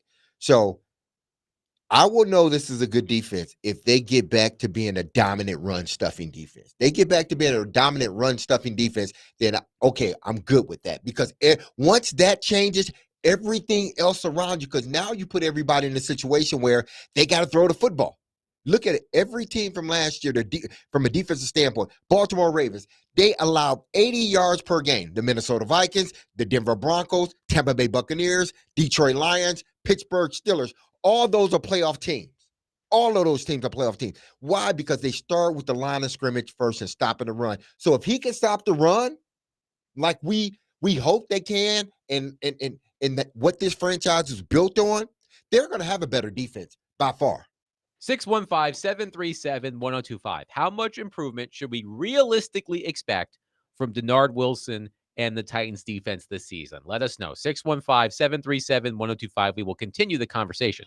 Coming up next, also be listening at the end of the next segment because I have a pair of tickets to give away to see Nelly at the Ascend Amphitheater on Tuesday, September 16th. So if you want a chance to win those tickets, be listening at the end of the next segment. 615-737-1025. Willie Darnick, Derek Mason, Adam Vingan, 1025 The Game.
When you bring up that big picture vision, has that changed from year one to year two for you? Is it the same stuff you just learned about how to get there, or are there different things that you maybe Learn how to set up more things.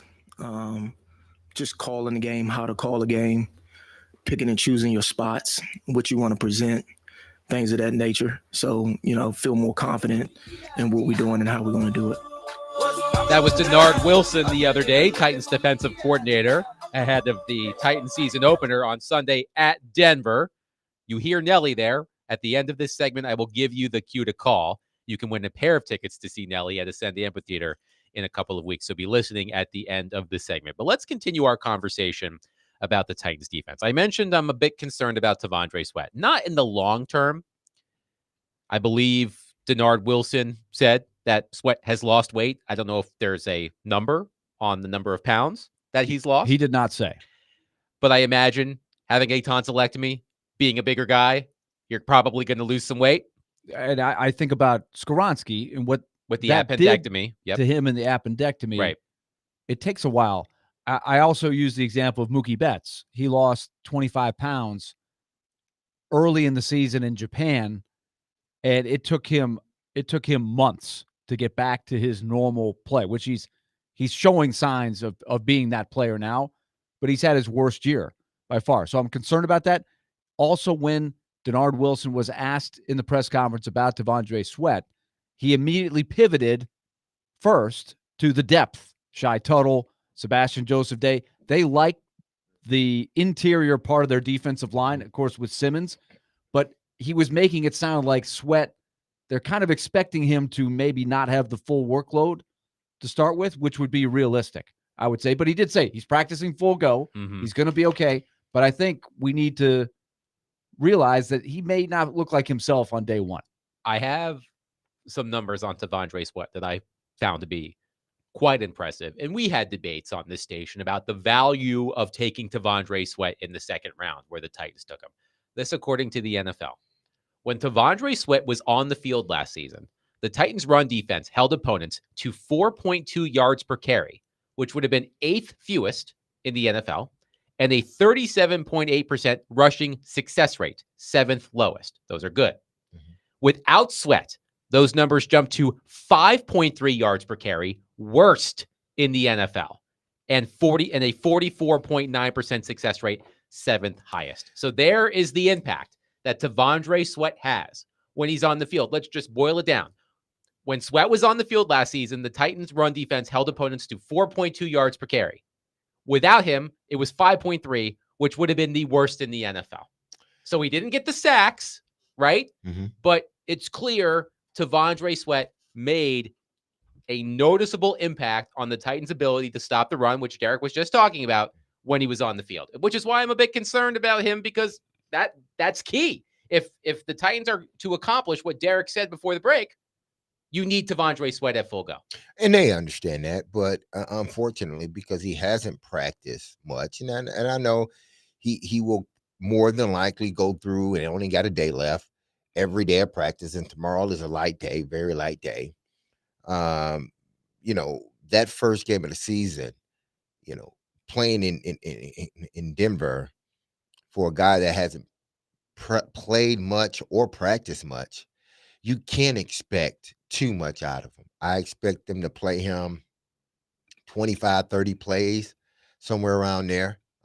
Get him in on goal line situations or short yardage situation where they're running the football. But he's going to, unfortunately, he's going to have to work himself back into shape. Not to say he hadn't been doing anything, but you've had something medically done that you had to take a break. And while everybody else was still ramping it up and getting their bodies into gear, you had to shut yours down.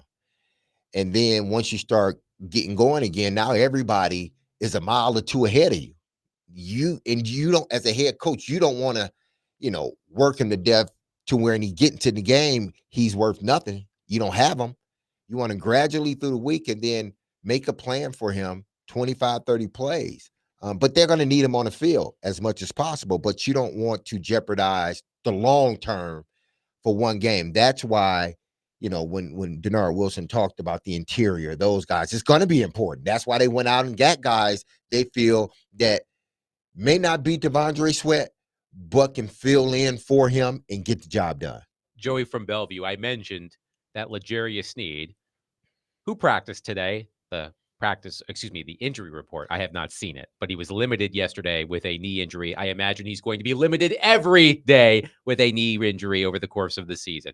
But Joey from Bellevue, I mentioned L'Jarius Sneed is going to address reporters tomorrow. Joey says, who cares what Sneed says? I remember him telling Willie, Derek, and Caroline last season there was nothing wrong with his knees, and for us to watch the tape. Well, there wasn't until there was. Everything was fine at that point. He didn't miss any games. No, he didn't. So I took him for what it was. And he said he was okay until he wasn't okay.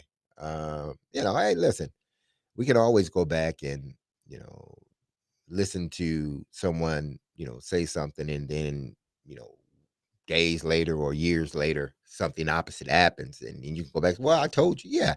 But at that point in time, he felt he was healthy and he hadn't missed any games. And he was just saying, hey, the knee's fine. Y'all will see. And it was fine for a period, and then it wasn't.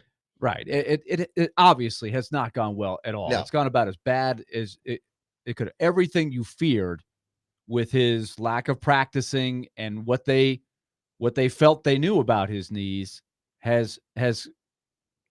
they've rolled the dice and it came up snake eyes, right? It's just, you'll always have risk anytime that you make a deal like that. What I'm hoping to see from him is on the field a guy that looks hungry to prove that he is one of the best players, like the best competitors. Doesn't matter about how much money they're making. It doesn't matter about how good the team is or whatever. There's a drive to the best players to prove that they are the best at what they do. And he's had a few quotes, right? You referenced, Adam, over the summer, a quote he had at his football camp. He's put out a couple things. He's a man of few words, right? He's not going to give you this eloquent, long lecture when he answers questions tomorrow. He is to the point with his answers, but he's shown confidence. And so I just want to see what that looks like on the field. I want to see a hungry player because he plays with attitude. When he's playing well, like he challenged the last impactful game he played. Of course, they were playing against Hundley, right? Not exactly one of the best quarterbacks, but there were some clips last year of him playing against Tyreek Hill in that Miami game where that was the L'Jarius Sneed that they signed up for, right? A guy that has some swagger, a guy that can instill confidence in the rest of the defense. I don't know that we're going to see that player again, but that's what I'm hoping for. Bob in Mount Juliet says, of course this show defends L'Jarius Sneed. I'm not defending L'Jarius Sneed. People, it's not called defending, all right? It's not. It's called, hey, listen, at the time, he said his knee was okay. And I went by what the man said. It was okay until it wasn't okay. How is that making an excuse for him? L'Jarius Sneed did not live up. No, he to the didn't. I'm not contract saying last We all season. agree. Exactly. We all on that. agreed on We that. all agree on that. And here's the thing. It was a worst case scenario. Absolutely. But here's the thing as well. This is more of a general idea, sidebar. I think people have been conditioned to believe that the only way you're allowed to be critical, or the only way you can be considered critical of a player, a coach, a GM, is to say, this guy sucks, that guy sucks, he can't coach, he can't play. You can be critical without being so brash. It Right. is possible. But there's nuances in all knows, of this. But he knows. Mhm. L'Jarius Sneed knows when he takes that podium tomorrow that the questions are coming. What is the rap on him right now? A, that he's got bad knees. B, he's done. He's never going to be a good player again. He's a bust. 3, he doesn't practice. 4, he got his money and he's not motivated. So to me, he should know those questions are coming. And then there's the off-field thing, which he probably won't talk about. That we have no idea how that's going to go. That could be a factor, may not be a factor. But I just think the best players, the best competitors, that drives them to be at their best. That doesn't bother them. It drives them. It allows you to play with a chip on your shoulder. He wasn't Mr. ballyhooed rookie. He wasn't a first-round pick, right? He was a third-round pick, something like that. He made a name for himself by being a hungry, feisty, good cornerback. That's just the player I want to see. He may get hurt. His knees may give out. But as long as he's out there, I just want to see a guy that really looks engaged with the team. Because it's become like, okay, you're making excuses. The guy is who he is. I get that. But I don't blame this on a player. You blame it on the organization for getting a player that had knee injuries. Right. He It's the said he was decision. okay. Yeah. So I took him for face value. Hey, he said it was okay. I'm good with it. He hadn't missed the game. It ain't like he ended the season prior to coming to the Titans on injury reserve or something like that. He came with a good bill of health, basically. So the thing was, how is the knee? And he answered that the knee's okay. Watch and see. Okay, we saw first game it was okay. Second game was okay. And then we started to see some troubles. And then all of a sudden he has this injury. So up until that point, listeners, the knee was okay. Right. He had missed 3 games in 3 years. His previous 3 years leading up to the Titans. But I'm saying he didn't miss a played game. 15, 17, and 16. Mm-hmm. Plus the deep playoff run that they made all 3 of those years. So he had played upwards of 20 games a year. So I can see where the Titans would say, well, it's a risk, but everybody's a risk. He's still young enough. There were trouble signs, but they rolled the dice. It's not like they gave up a first-round pick, and it is blown up in their face. It's been a horrendous deal that they're trying to dig out of as of today.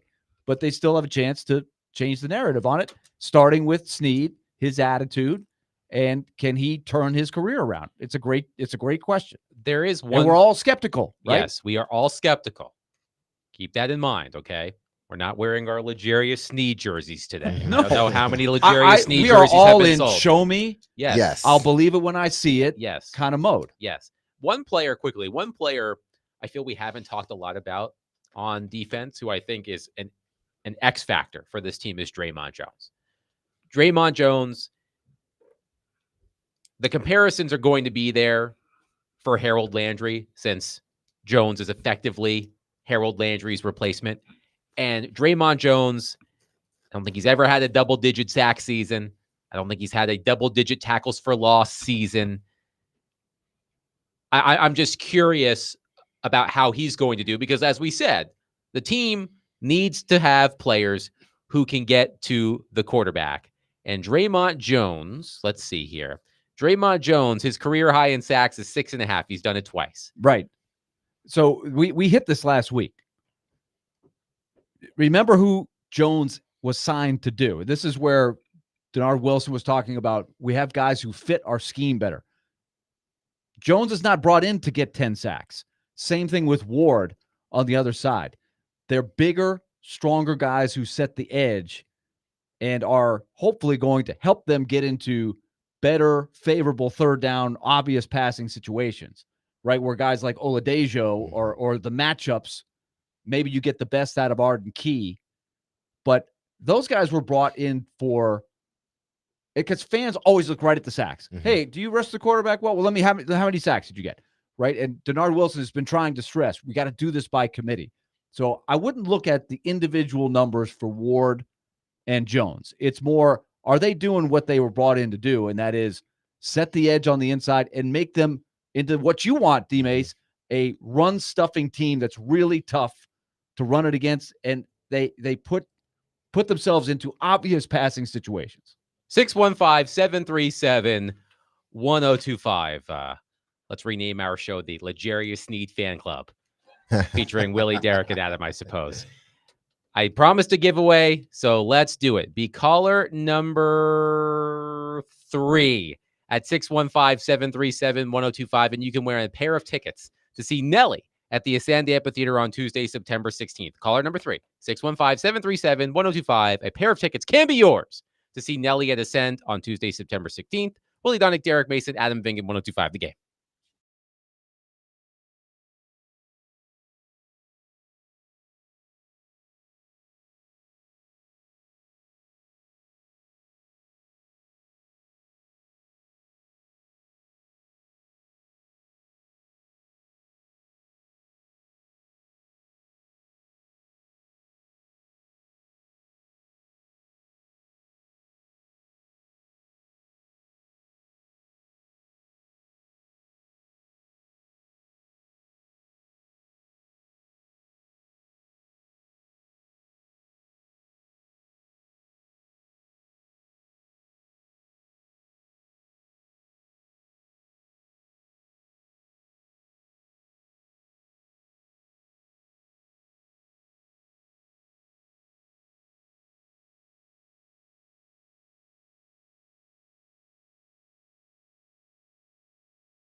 D. Mace, Fingan, and Donick 1025, the game. Broadcasting from the Busy Bee Plumbing, Heating, and Air Conditioning Game Nashville studios, home of the $99 yearly Beehive membership, where the buzz is always about great service. Willie Donick, Derek Mason, Adam Vingan, and David Janes here with you. T-minus 2 hours and 20 minutes till the start of the NFL season. Cowboys at Eagles on Thursday Night Football. We will make our NFL season predictions at the end of the show, because that's what every sports talk radio show is doing across the country on the day of the NFL season. So we will get in on the fun as well. We will also continue to take your reaction to our question from the top of the show. What would you consider a successful NFL debut for Cam Ward? 615-737-1025. Our phone and text lines are driven by WilsonCountyHyundai.com. We've got some reaction from earlier to get to. We will take some of your reaction as well. It can be tangible, intangible, whatever you feel would be a successful NFL debut for Cam Ward. You let us know. But gentlemen, Nick Suss of the Tennessean wrote an interesting story the other day with the headline, "What are the Titans building? A step-by-step guide on the kind of players and the identity that leadership wants." And Nick Suss spoke to both Dave Ziegler, Titans assistant general manager, and of course, the supreme ruler of football himself, Titans president of football operations, Chad Brinker. And I thought it would be interesting to go through these lists to see how achievable these benchmarks are for the Tennessee Titans. So let's start with Ziegler's. So the Tennessean asked Ziegler what an ideal roster building process would look like, going position by position, both in terms of what needs to be added first and what kind of players need to be added in those spots. This is the order of operations he outlined. Number one, build the offensive line. Put a premium on players who can protect the quarterback, but make sure the five-man unit can play cohesively enough to keep the run game alive. So that was number one from Ziegler. Number two, build a defensive front. Successfully acquire enough talent so that the team can have pass rush success independent of scheme. Number three, find one-on-one winners in the secondary. Evoking the legacy of the Denver Broncos defenses in 2015 and 2016, find players who have the ability to win matchups against top receivers and press man coverage. Number four, make sure your quarterback is the, quote, head of the snake. The game is going to run through the quarterback. Find one who can process, adjust, and embody your identity. Number five, be explosive without having to be vertical. Deep shots are good, but surround your quarterback with the kind of skilled players who can turn mundane-looking plays into gains of 40-plus yards. And number six, fill out the middle of the defense. Develop around a signal caller who can lead at middle linebacker and use your safeties interchangeably rather than relying on separate free safety / strong safety archetypes. So those are, according to Dave Ziegler, Titans assistant GM, the ideal roster building process. So of those six, how many can we cross off? How many are you confident in the Titans are addressing, and how many still need to be answered? Okay. Building online. I think they've done that, but only time will tell. So you check that off. Defensive front. I think this year's defensive front has the ability to be better than last year's for this reason. And take it for what you're worth. Take it for what it's worth. Jeffrey Simmons is in a contract year. He came back ready to play football at a very high level. That's the way it seems. As soon as T. Sweat gets his condition back to where it needs to be, and the guys that they've added, I think that part, you can check that off. One-on-one winners. It was interesting what Cam Ward said about Al Manor. Is that he can beat you in the press. He's physical one-on-one. And he's a hell of a route runner. I'm going to be looking his way. He's the guy that they feel can beat you one-on-one. I think Ridley he has trouble with press coverage. I think that's sort of his kryptonite. Everything else, hell of a route runner, catch the ball, everything else, that's why you put him on the move. So can't nobody get their hands on him. So they crossed that out, I believe, the one-on-one player. Now he's going to have to show it when he gets in the game. He's got to show it first game of the season against a team that is going to throw a lot at him as a young receiver. So let's just put question mark for that one, a question mark. Quarterback, I think they believe they have it, but I'm going to put a question mark, okay? The one that I don't think they have yet is 5, the explosiveness. A guy that can take a 5-yard hitch and take it 85 yards.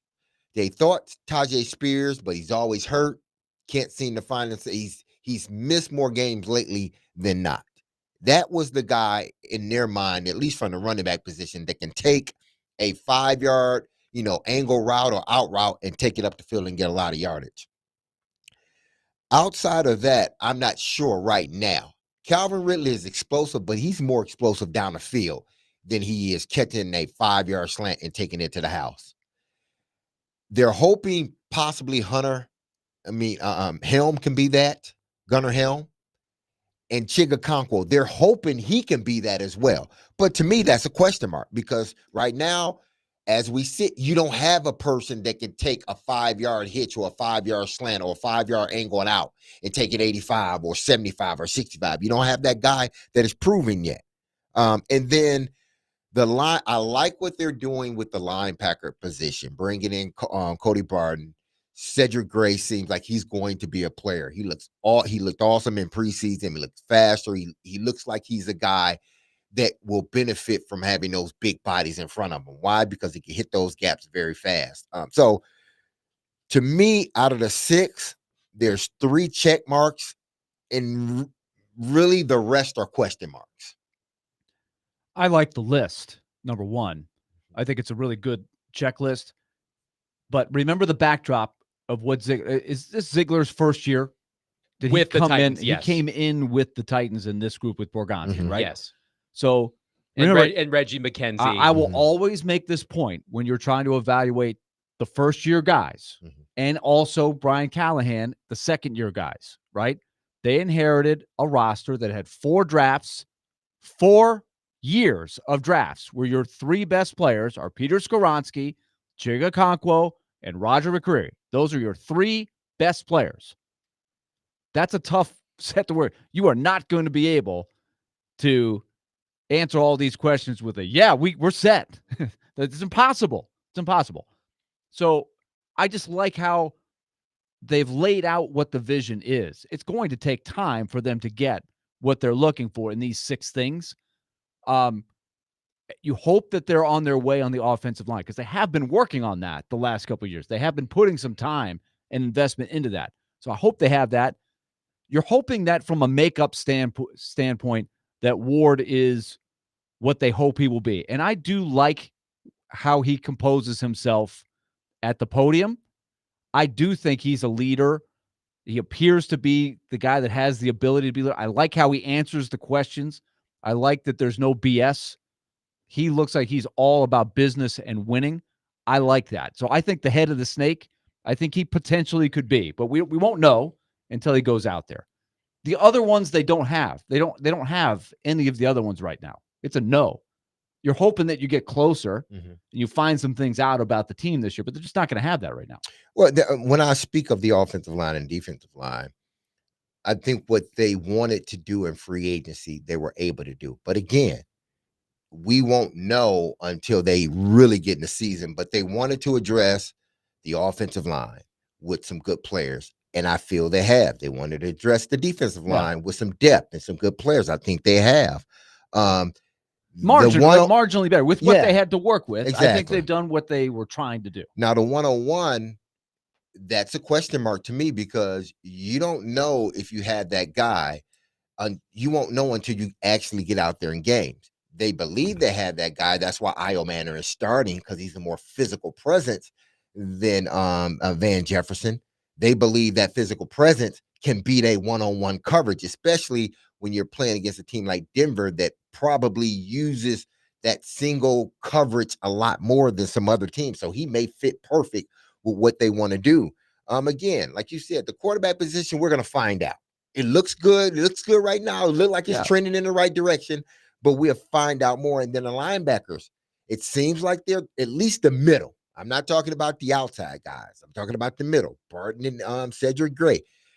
From what I've seen, it seems like they have some solid guys in the middle that can benefit from having those big guys, Sweat, Jones, Simmons, and those guys up front to take hold of some of those blockers. whereas you can have Barton and Cedric Gray. Because that happens, now I'm quicker and it's easier for me to get to those either ball carriers or the quarterback in blitz. I think the most intriguing one to me is number 6, what D Mace was just discussing. That is, fill out the middle of the defense, because often when you hear general managers talk, it's all about the premier players, the edge rushers, the corners who can shut you down, those game changers, and they know they're low in that area. But the middle of the defense, right? I think the swap out of what was the guy's name that they had last year? They've got Barton this year, and he replaced Kenneth Murray. Yep. I think they were disappointed in Murray last year. Spent some money on him and this bailed after 1 year. I think they're hoping that Barton has the right makeup and could help them tie things together. Because that's probably it's where you can maybe get a little bit better on the margins. And then the other little part of that, use your safeties interchangeably rather than relying on separate free safety, strong safety archetypes. If you notice, they have a lot of safeties on the roster. They look like on paper, like, okay, they got safeties. And then they brought back Quandre Diggs. Denard Wilson said earlier this week, Quandre Diggs is going to play. But I think what they have in mind is, depending on the situation, they put the safeties in there that they need. Maybe guys that cover a little bit better, maybe a guy that can blitz a little better, maybe a veteran. They've got some different elements, ingredients, and they seem to value that with the way they want to play defense. So I'm curious how that plays out. So that was Dave Ziegler's list on ideal roster building. Here was Chad Brinker's list on what growth will look like in his mind and how fans can evaluate it according to his standard. Here's his philosophy. 1, it starts with, quote unquote, continuity and stability at the top. That's a novel concept for the Tennessee Titans. Making sure the decision makers are together long enough to cultivate an identity is key. Let's see if the Titans can heed their own advice. That's important, but it's ironic that he's the guy saying that, because it is. he's the guy that's supposed to be putting that together. 2, you must have a winner, quote unquote, at quarterback. Not necessarily a Hall of Famer, but a passer who knows how to will his team to victory. 3, players who can, quote unquote, influence games at key positions. Brinker said he believes the Titans have several players on the roster who have the potential to be stars, but they haven't reached that ceiling yet. 4, get younger and rely on that youth. Let the players you drafted play early, even if that means battling through some struggles. 5, be the type of team opponents don't want to see on the schedule. Disciplined, smart, physical, tough, fast. Keep games close, win or lose. Play the kind of football fans will be proud of. Again, these are things that, continuity at the top. Well, y'all hadn't showed much continuity in the last couple of years, so I believe it when I see it, okay? A winner at the quarterback position. Cam has won a lot of games in college. He's proven that he can win games for you. But proving it in college and proving it in the NFL is two different things. He's going to have to prove that he can do that at the quarterback position. So, question mark. I tend to believe he will, but I'm going to put that as a question mark. Question mark. Influence guys in key positions that can influence games. Okay. You got Jeffrey Simmons that can influence games. T'Vondre Sweat that can influence games. Calvin Ridley can influence game. He hasn't been as consistent, last year, but hopefully this year is a different year with another year in that system. So basically, you got 3 guys. Throw in Pollard. I throw in Pollard that can influence the game. You need more than that. You need some young guys that can influence the game, and that's what he talked about. Getting those young guys in to play right away, even if they may struggle a little bit. You fight through the struggle and you persevere through it. And in their mind, if that happens, you become a better player. That's why you see the Owl Manners, probably more than likely one of the reasons he started. He didn't show that he was just head and shoulders above Van Jefferson as far as playing. He didn't. But what Bergonzi is saying or Brinker is saying is true. We're going to give these young guys opportunities to play key minutes or play key roles in each one of these games that we're going to play. That's the only way we're going to get better as a team, is if we sit these guys on a bench and don't let them play, we ain't going to never know what we have. I might as well do it now So we know what we have and what we don't have, and then we can move from there. So these things now, as far as the tough discipline, that'll come. We'll know that again once they start playing. They wasn't a disciplined team last year. Okay. At times it didn't seem like there was a tough team last year. I'm not saying they are not, just at times they didn't. Okay, so those are a lot of those questions that are going to be answered once they start playing. And a lot of them, at least half of them are going to be, answered or close to being answered in this first game against Denver. What caught my attention was get younger and rely on that youth. Let the players you drafted play early, even if that means battling through some struggles. Hey, look, are we asking the right questions? One of our questions late last week was, who is going to have more combined receiving yards? The youngsters, DK, Io Manor, Gunnar Helm. We threw in Bryce Oliver as kind of a wild card. He's not a rookie, but 3 rookies plus a young player in Oliver versus the veteran placeholders, Lockett, Jefferson, and Chigakonkwo. If what he's saying is true, now he doesn't make the coaching decisions, but the younger players will get a shot. Cedric Gray, Williams at linebacker, there's more examples of guys who are going to get a chance to play. And when you're rebuilding, which they are, I do think that is what you should be doing. You want to sprinkle in veterans that help you learn how to win and help guide the rookies, but a lot of young players should be playing. And that is going to be a very important element here because they desperately need to find guys who are really not on the radar league-wide right now, who end up at the end of the year saying, okay, we got a few more pieces here than we thought we had because we let these guys get out there and play, and some of them took the opportunity and became pretty good players. That's ultimately what you want to see. I can, go back 97 or even when my first year in Baltimore, where, some of these younger, Mark Clayton, first round draft pick, he played as a rookie. He played a lot. He started as a rookie. Why? Because they wanted to see what they had. Even if he struggled, they still wanted to see what they had in this player. You can go back to my rookie year with the Titans. Some of those young players in the first year or two, they played. Why? Because they wanted to see what they had in-house before they had to go outside of the house to get another player. They want to know what they have right now with their young quarterback. So you know what? We're going to play them. And if they struggle some, then so be it. We got to fight through it. That's where, coach, you come and play. You got to find a way to get them through or out of the funk that they're in, because they're going to go through one. It's a part of being a rookie.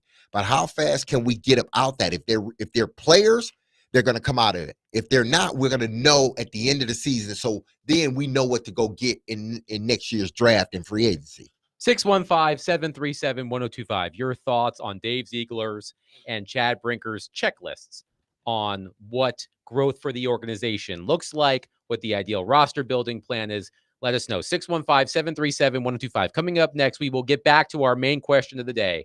What would we consider a successful NFL debut for Cam Ward? We'll get to your reaction as well. 615-737-1025. Willie Donick, Derek Mason, Adam Vingan, 1025 The Game.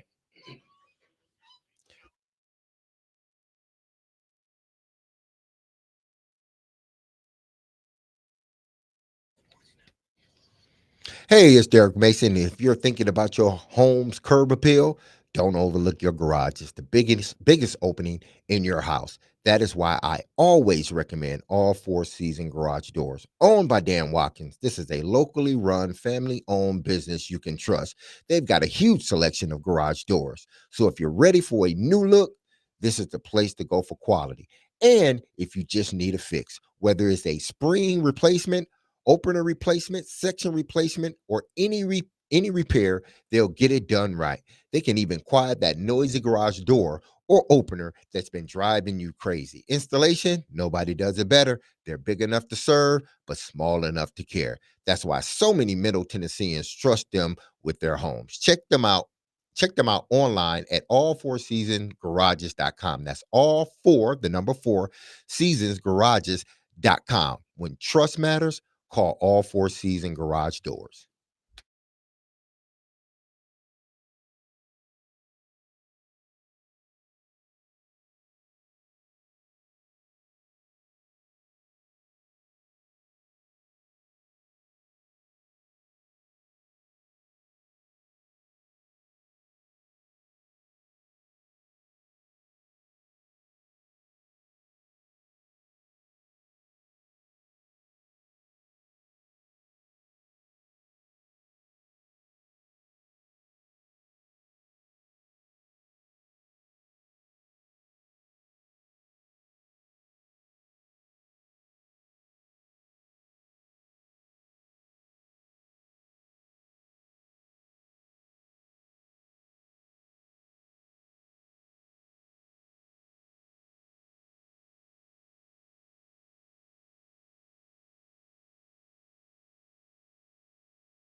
D. Mace, Vingan, and Donick 1025. The Game. Willie Donick, Derek Mason, Adam Vingan here with you, or as one listener in the YouTube chat has called me, AI Adam, because I like to reference other people's work.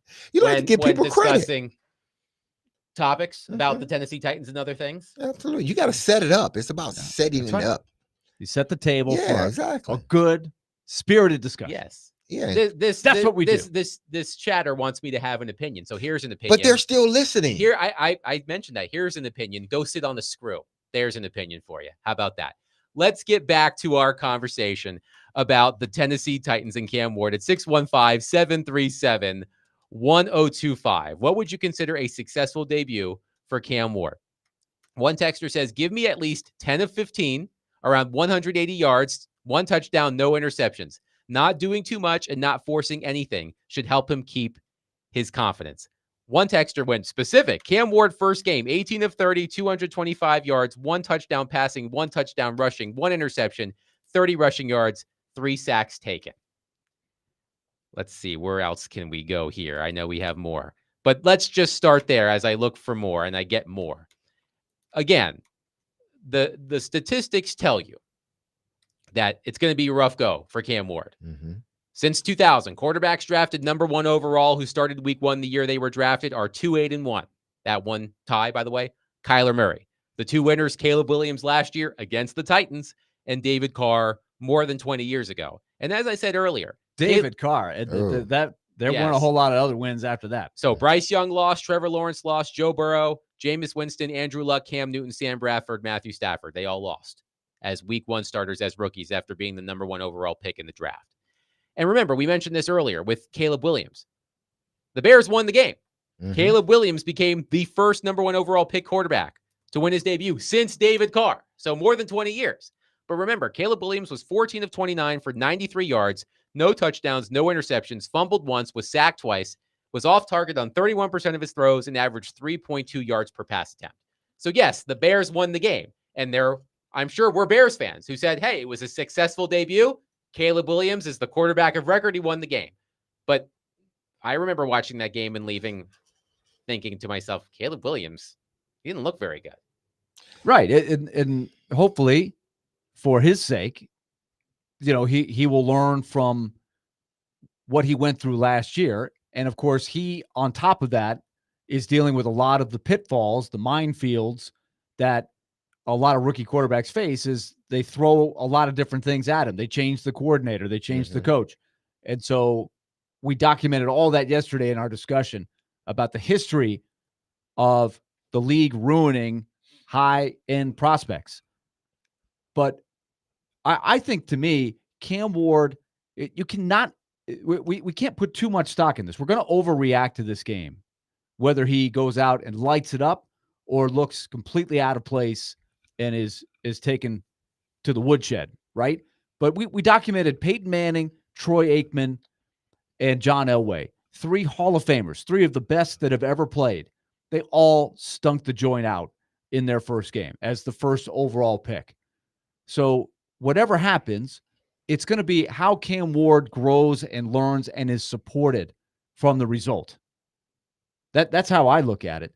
And so I'm going to bake into the recipe. There are going to be some tough moments. I'm expecting it. I'm not going to be pounding away with my thumbs. There it is. There's the first interception-worthy throw, and there's another one. He might have a bunch, but it's really not about that. It's about how does he handle that? How does the team handle that as they go through the fire?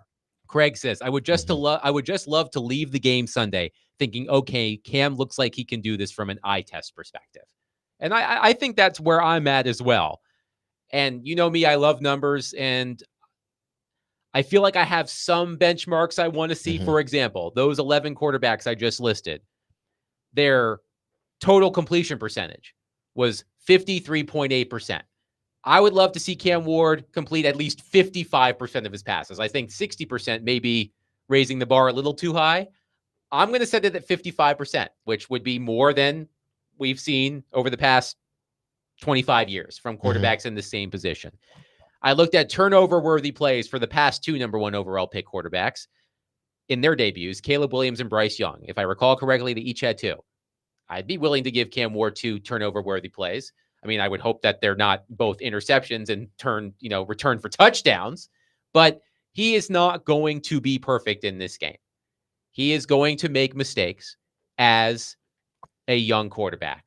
And as long as they're not egregious, Will Levis-esque for this first game, I would be willing to live with it.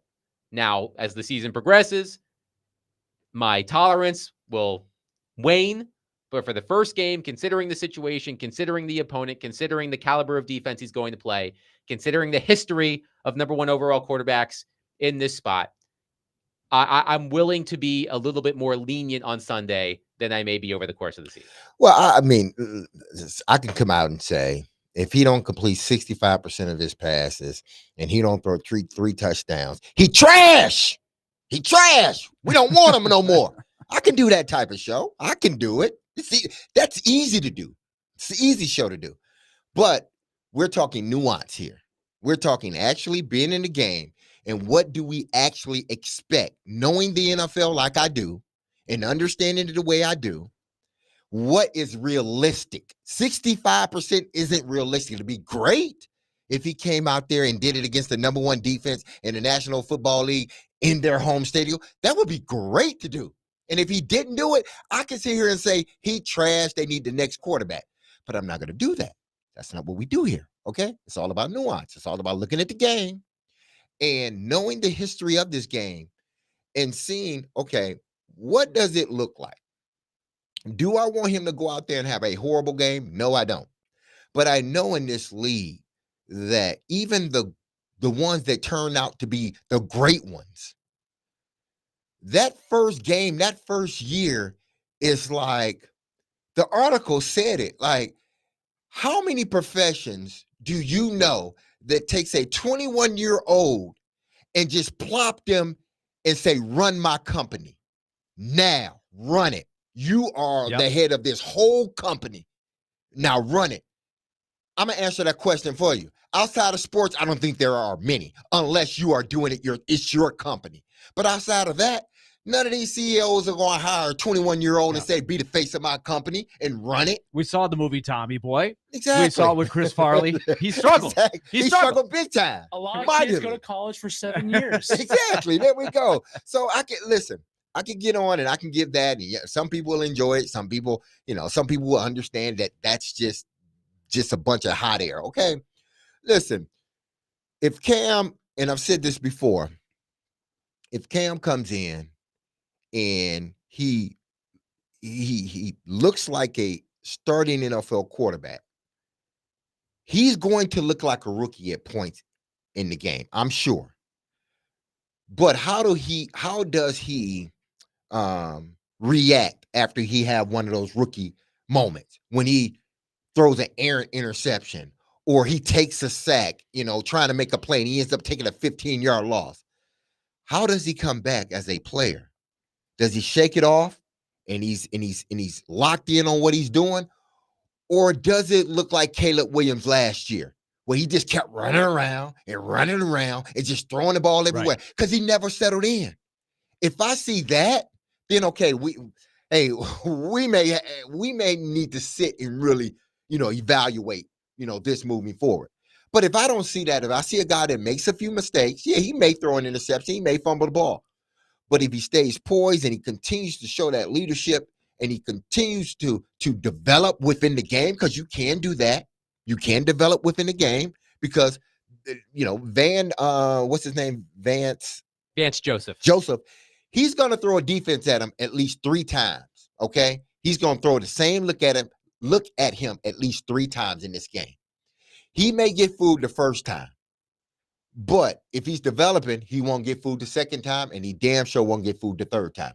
That's what I want to see. How does he run this offense? And I've already said it.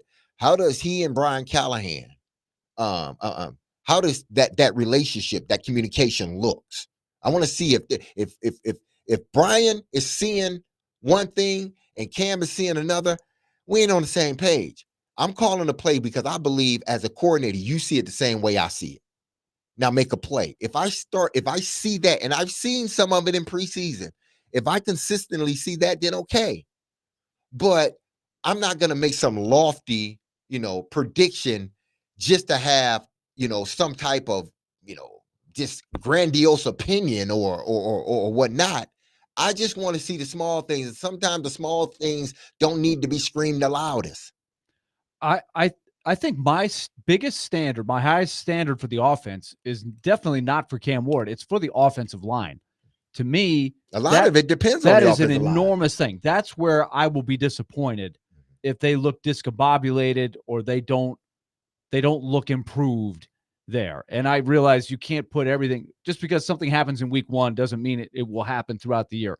But I would love to see an offensive line that sets the tone and shows everybody we're improved, and the return on investment, 2 first-round picks, a lot of free agent money, and an offensive line guru is starting to take shape, because that will help Cam Ward. That in and of itself is going to help Cam Ward survive the rookie year on a team that doesn't have a whole lot going for it right now. They were the worst team in the league last year, so they've got a long way to go. But the offensive line needs to provide some shelter. I will be disappointed.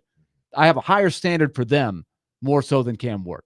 Billy in Columbia says, I disagree if they get the win and Cam does not look atrocious. It's going to be a victory for him, because at the end of the day, it doesn't matter if he puts on a show. The bottom line is, did you win the game? This year, I disagree. The big picture, let's not say the big picture. I would say the immediate, yes, winning a football game, because that's one way that if you don't follow the team, you can just look and say, oh, they're 6-2. Oh, they're a good team, or they're 1-6 and they're a bad team. So I understand what the texter is saying. Ultimately, winning the game is what's important.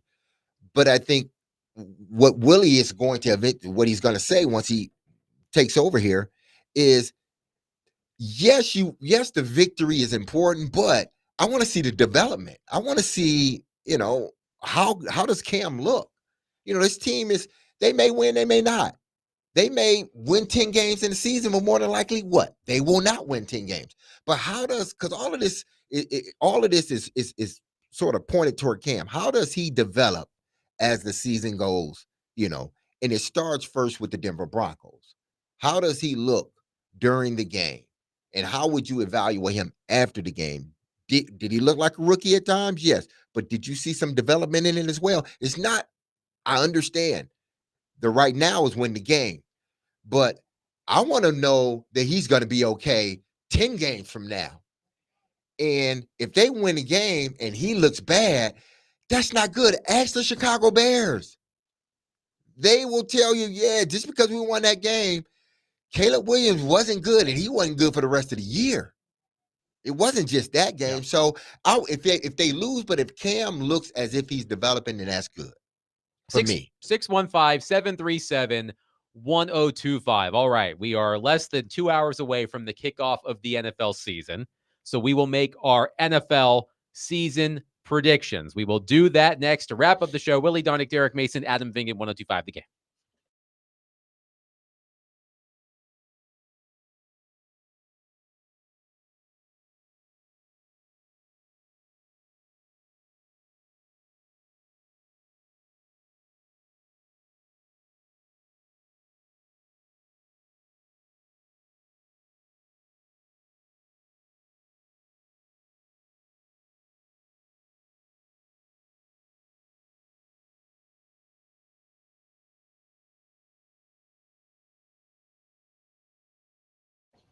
I like that song.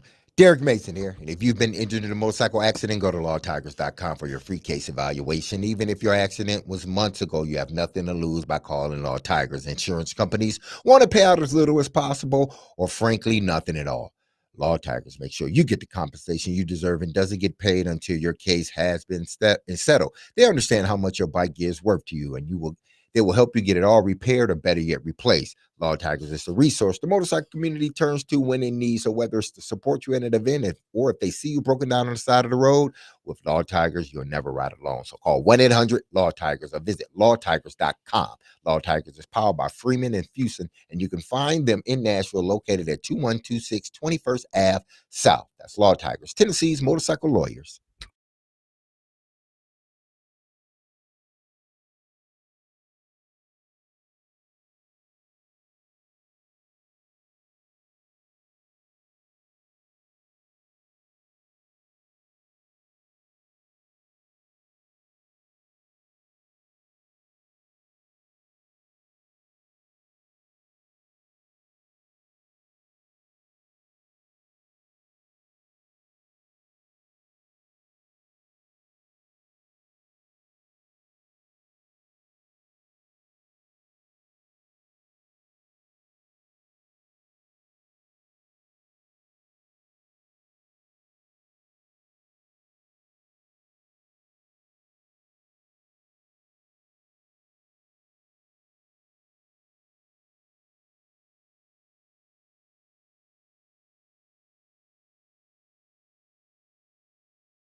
D. Mace, Vingan, and Donick 102.5. The Game. Willie Donick, Derek Mason, Adam Vingan coming up in about an hour and a half. Week 1 of the NFL season starts. Cowboys at Eagles, a game you can hear right here on 102.5. The Game starting at 7:20. So with the NFL season an hour and a half away, give or take, it's time for us to make our NFL season predictions. So here's what we're going to do. We're going to predict each AFC and NFC division winner and wild card, and our Super Bowl matchup and Super Bowl champion. So David Janes, some music, please, to put us in the mood for the NFL season, if you will. Yes. Okay, let's start in the NFC. We'll just go division by division. Let's start with the NFC East. Willie, your predicted division winner for the NFC East. I would like to say that I did pick the Eagles last year. Notice I'm bringing that out first, and not the fact that I had the Giants as a wild card team. Whoops. Yeah, that didn't look too good. That didn't age well. Not at all. But I will go with the Eagles again. I think they will probably have a little bit of a hangover, but by the end of the year, I believe that they will be there again, holding the NFC East trophy. If there is one. Do you give a trophy for winning the division? You could get a banner. You get a T-shirt. Do you get a banner? Or a hat. T-shirt. You get a A banner. hat. Yeah. Man, whew. If you're the Indianapolis Colts, you get a banner for being the losing team in the AFC Championship game. There you go. You know what? I'm going, and this is going to be so against what I'm going with the Cowboys. What? I'm going with the Cowboys to win. Wow. I'm not saying they're going to advance in the playoffs, because that's what typically happens to the Cowboys. I believe Dak Prescott stays fully healthy this year.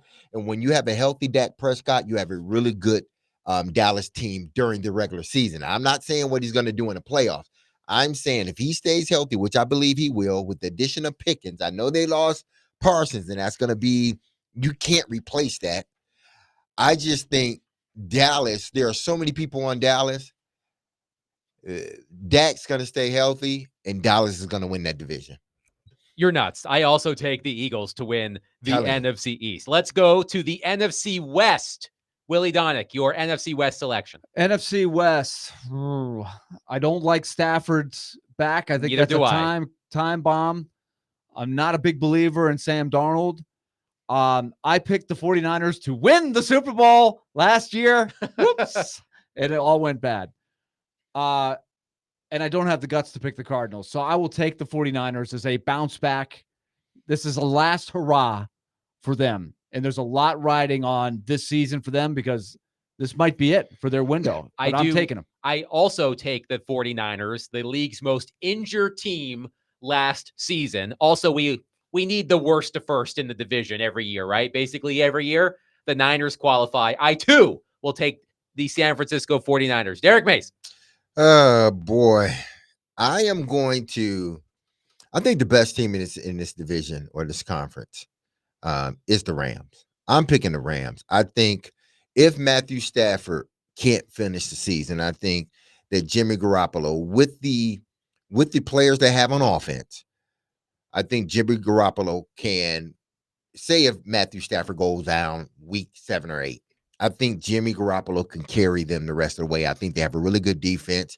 Obviously, they got playmakers with the addition of Adams on offense. The running game is pretty good. I think the Rams win this division. Let's move to the NFC North, the most competitive division, I would say. Perhaps it's recency bias. I am going to take the Green Bay Packers to win the NFC North. I think Micah Parsons is a put you over the top type of move. I will take the Packers. Willie and Derek, who wins the NFC North? NFC North, I'm going with my hometown Lions. You thought I was going different? So you think the loss of the coordinators, et cetera, they'll be okay? I think they'll be okay. They got Okay. enough playmakers. They'll be okay. Willie? I will take Green Bay. Okay. I just think they've set the table. They add Parsons, and there's a lot riding on Love. It'll be a lot. This is going to be a great division, but I will give the nod to the Pack. All right, to the NFC South. I am taking the Tampa Bay Buccaneers. The Saints stink. Take it from me. And I think The Panthers and Falcons are still at least 1 year away. I think they'll both be better this season, but I think the Buccaneers are the best team in the division. I will take the Bucs to win the NFC South. Ooh, I'm taking a flyer on the Atlanta Falcons. Ooh, okay. Somebody's got to win it. It's a terrible division. It is. And I think it's somebody's got to unseat the Bucs. The Bucs have been sort of the best of a mediocre group. I just don't think the Falcons' time has come just yet. Yeah. I think they've got the weapons on offense to have something pretty special. If Penix can take a step forward, I'll take them. man, what are y'all thinking? None of these quarterbacks outside of Tampa has a proven. I mean, none of these teams have a proven quarterback outside of the Tampa Bay Buccaneers. That's also part of my point as well. No.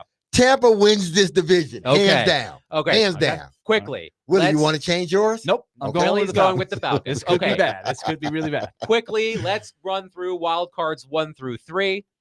I have the Detroit Lions at wild card 1. I do think they take a step back, but they are still a good team. I have the Minnesota Vikings as wild Ooh. card number 2. And I have the Washington Commanders as wild card number 3.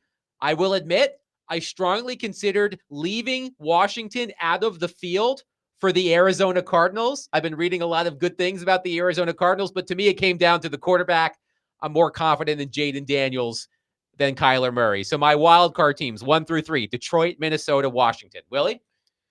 Whew. All right, I'm going to take Detroit. There's no doubt they're going to make it. I've got Green Bay to win the division, so Detroit will get in there. Washington, I'm a believer. I think they'll find their way back in there, although I think they might struggle a little bit more than you might think. The third one is always the toughest. Golly, this is where I wanted to be provocative last year, and I took the Giants. I'm not taking the Giants this year. And I'm not a believer in the Vikings. So who do I take? I'll take the Rams. Okay. LA Rams. Derek, 1 through 3 in the wild card. In this order: Eagles, Green Bay, Washington. Okay. Let's move on to the AFC. Let's start with the East. Can we all agree the Buffalo Bills are going to win the AFC East? I'm not agreeing with that. Okay. Ooh. It's not agreeing. Don't tell me you're about to take the New England Patriots to win the AFC East. No, I'm taking the Patriots, even though that may happen, but I'm not taking the Patriots. Are you I'm taking taking the Dolphins, man. Dolphins? The Dolphins. I'm That's taking the interesting. Dolphins to win the NFC East. That's If interesting. Tua stays healthy, man, oh man, they're a good team. When that offense is basically unstoppable when Tua is underneath center. They are. It's been proven. They score a lot of points when Tua is underneath center, unless they're playing in a really cold game. And Okay. that can't happen. I just the concussion history. I get Yeah, really I get that. scared. I get that. I will take the Bills. Okay. To the AFC West. Chiefs. This is one I have given a lot of thought to. Of is somebody going to unseat the Chiefs? Am I going to be the guy that says it before it happens? No. Derek? I'm just going to keep taking the Chiefs until somebody knocks them out. I will take the Chiefs. Till you knock the champ off. I'm going with the Chargers, Oh, baby. I wrote down the Jim Chiefs Harbaugh. already. I'm going with Jim Harbaugh in his second season with the Chargers. You know what Someone school he check went on to? D-Mace. I know, He's a but I Michigan I guy. like his brother though, so that kind of All right, he all kind of right. washes some of that Friend of stink. the- I friend gave of the you- property. some of the I gave stink you off. pause for a Yes. second there. You're like, oh, wait a minute. He's right. He's a Michigan guy. All right. Let's go to the AFC North. I have D Mace's Ravens winning the AFC North. I too have the Ravens. That's a really good team. They are due to win it. And I have Baltimore. So we all have Okay. We all have the Ravens. Now here's David, I need you to cue this up for me. Here's where it gets a little spicy. We are going to the AFC South. I know that Houston's been winning the division as of late. Houston, the most proven team in the AFC South. But I have one word for all of you. That's right. I am taking the Jacksonville Jaguars Ooh, to you're buying the win hype. the AFC South. Well, listen to this from Bill Barnwell. Oh, God forbid I read somebody else's work. Oh, Bill Barnwell, according to him, the Jaguars went 3-10 in one-score games, becoming the first team in NFL history to lose 10 games by 7 or fewer points in a single season. They were also the second team in NFL history to produce only one multiple turnover game all season, and the first to do that with the benefit of a 17-game campaign. Jacksonville will win more one-score games and create more turnovers in 2025. I'm going to buy the Liam Cohen hype. I'm taking the Jags. I'm with you. I'm taking the Jags. They will be the AFC South champions. I think Trevor Lawrence is due to have a better year. They keep shifting around. Sooner or later, they should have already won the division the last couple years. But I think this will be the Jags' bounce back year. Derek? Well, y'all went with Jacksonville. Houston's predicted to win the division, just like the NFC.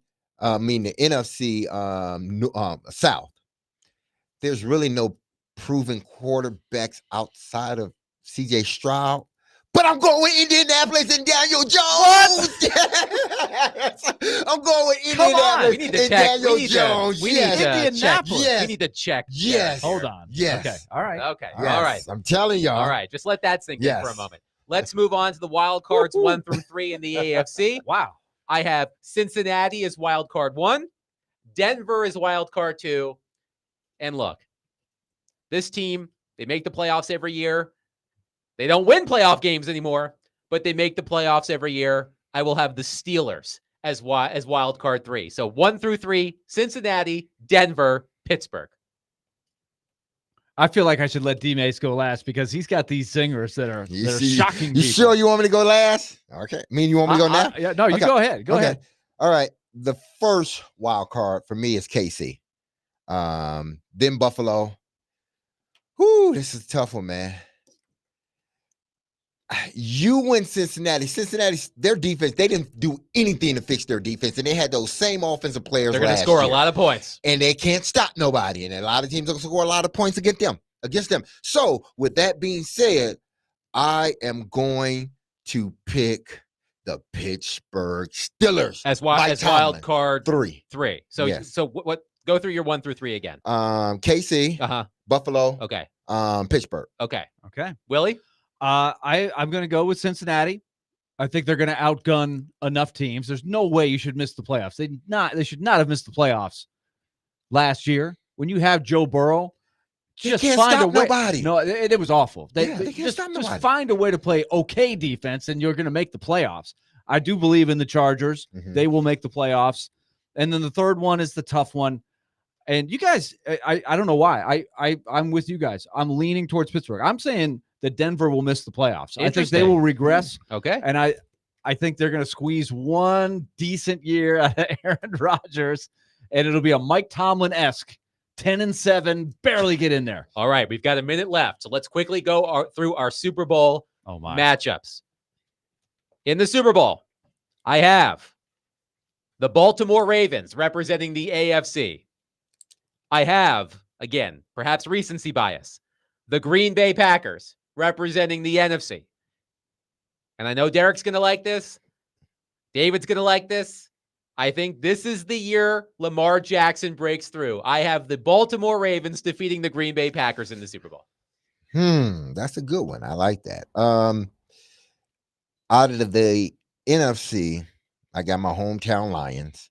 This is the year. If they don't get it this year, I'm not sure if they will ever be in a position like this. I know they've lost both of their coordinators, but they're a hell of a team. I think the Lions make it to the Super Bowl to win the AFC, and Baltimore takes it to the AFC. And I would love to see Derrick Henry get a Super Bowl along with Lamar, along with DeAndre Hopkins. Those guys, I hope they get a Super Bowl. I'm looking forward to it. So I'm picking the Baltimore Ravens over my hometown Detroit Lions. Okay. Let's go Ravens. And Adam, who did you have winning the Super Bowl? I have Baltimore? the Ravens over the Okay. Packers. Wow. Gosh. I got the Ravens in the Super Bowl as well. There we go. And I've got them against the Eagles. And I do have Baltimore raising the Lombardi Trophy. All three of us taking the Ravens? Yes. What is going on? I don't know if I like this. What city are we in? I don't know if we like this. I know David likes it. Derek probably likes it. But that'll do it for us today. Remember, Cowboys, Eagles tonight, 7:20 p.m. You can hear that game right here Dallas will cover. on 102.5 The Game. Enjoy the start of the NFL season. Always a momentous occasion for all of us here who love sports. We will talk to you tomorrow at 3 o'clock. Be love on your people. Have a safe, blessed, and wonderful day. I love you. We love you. Peace.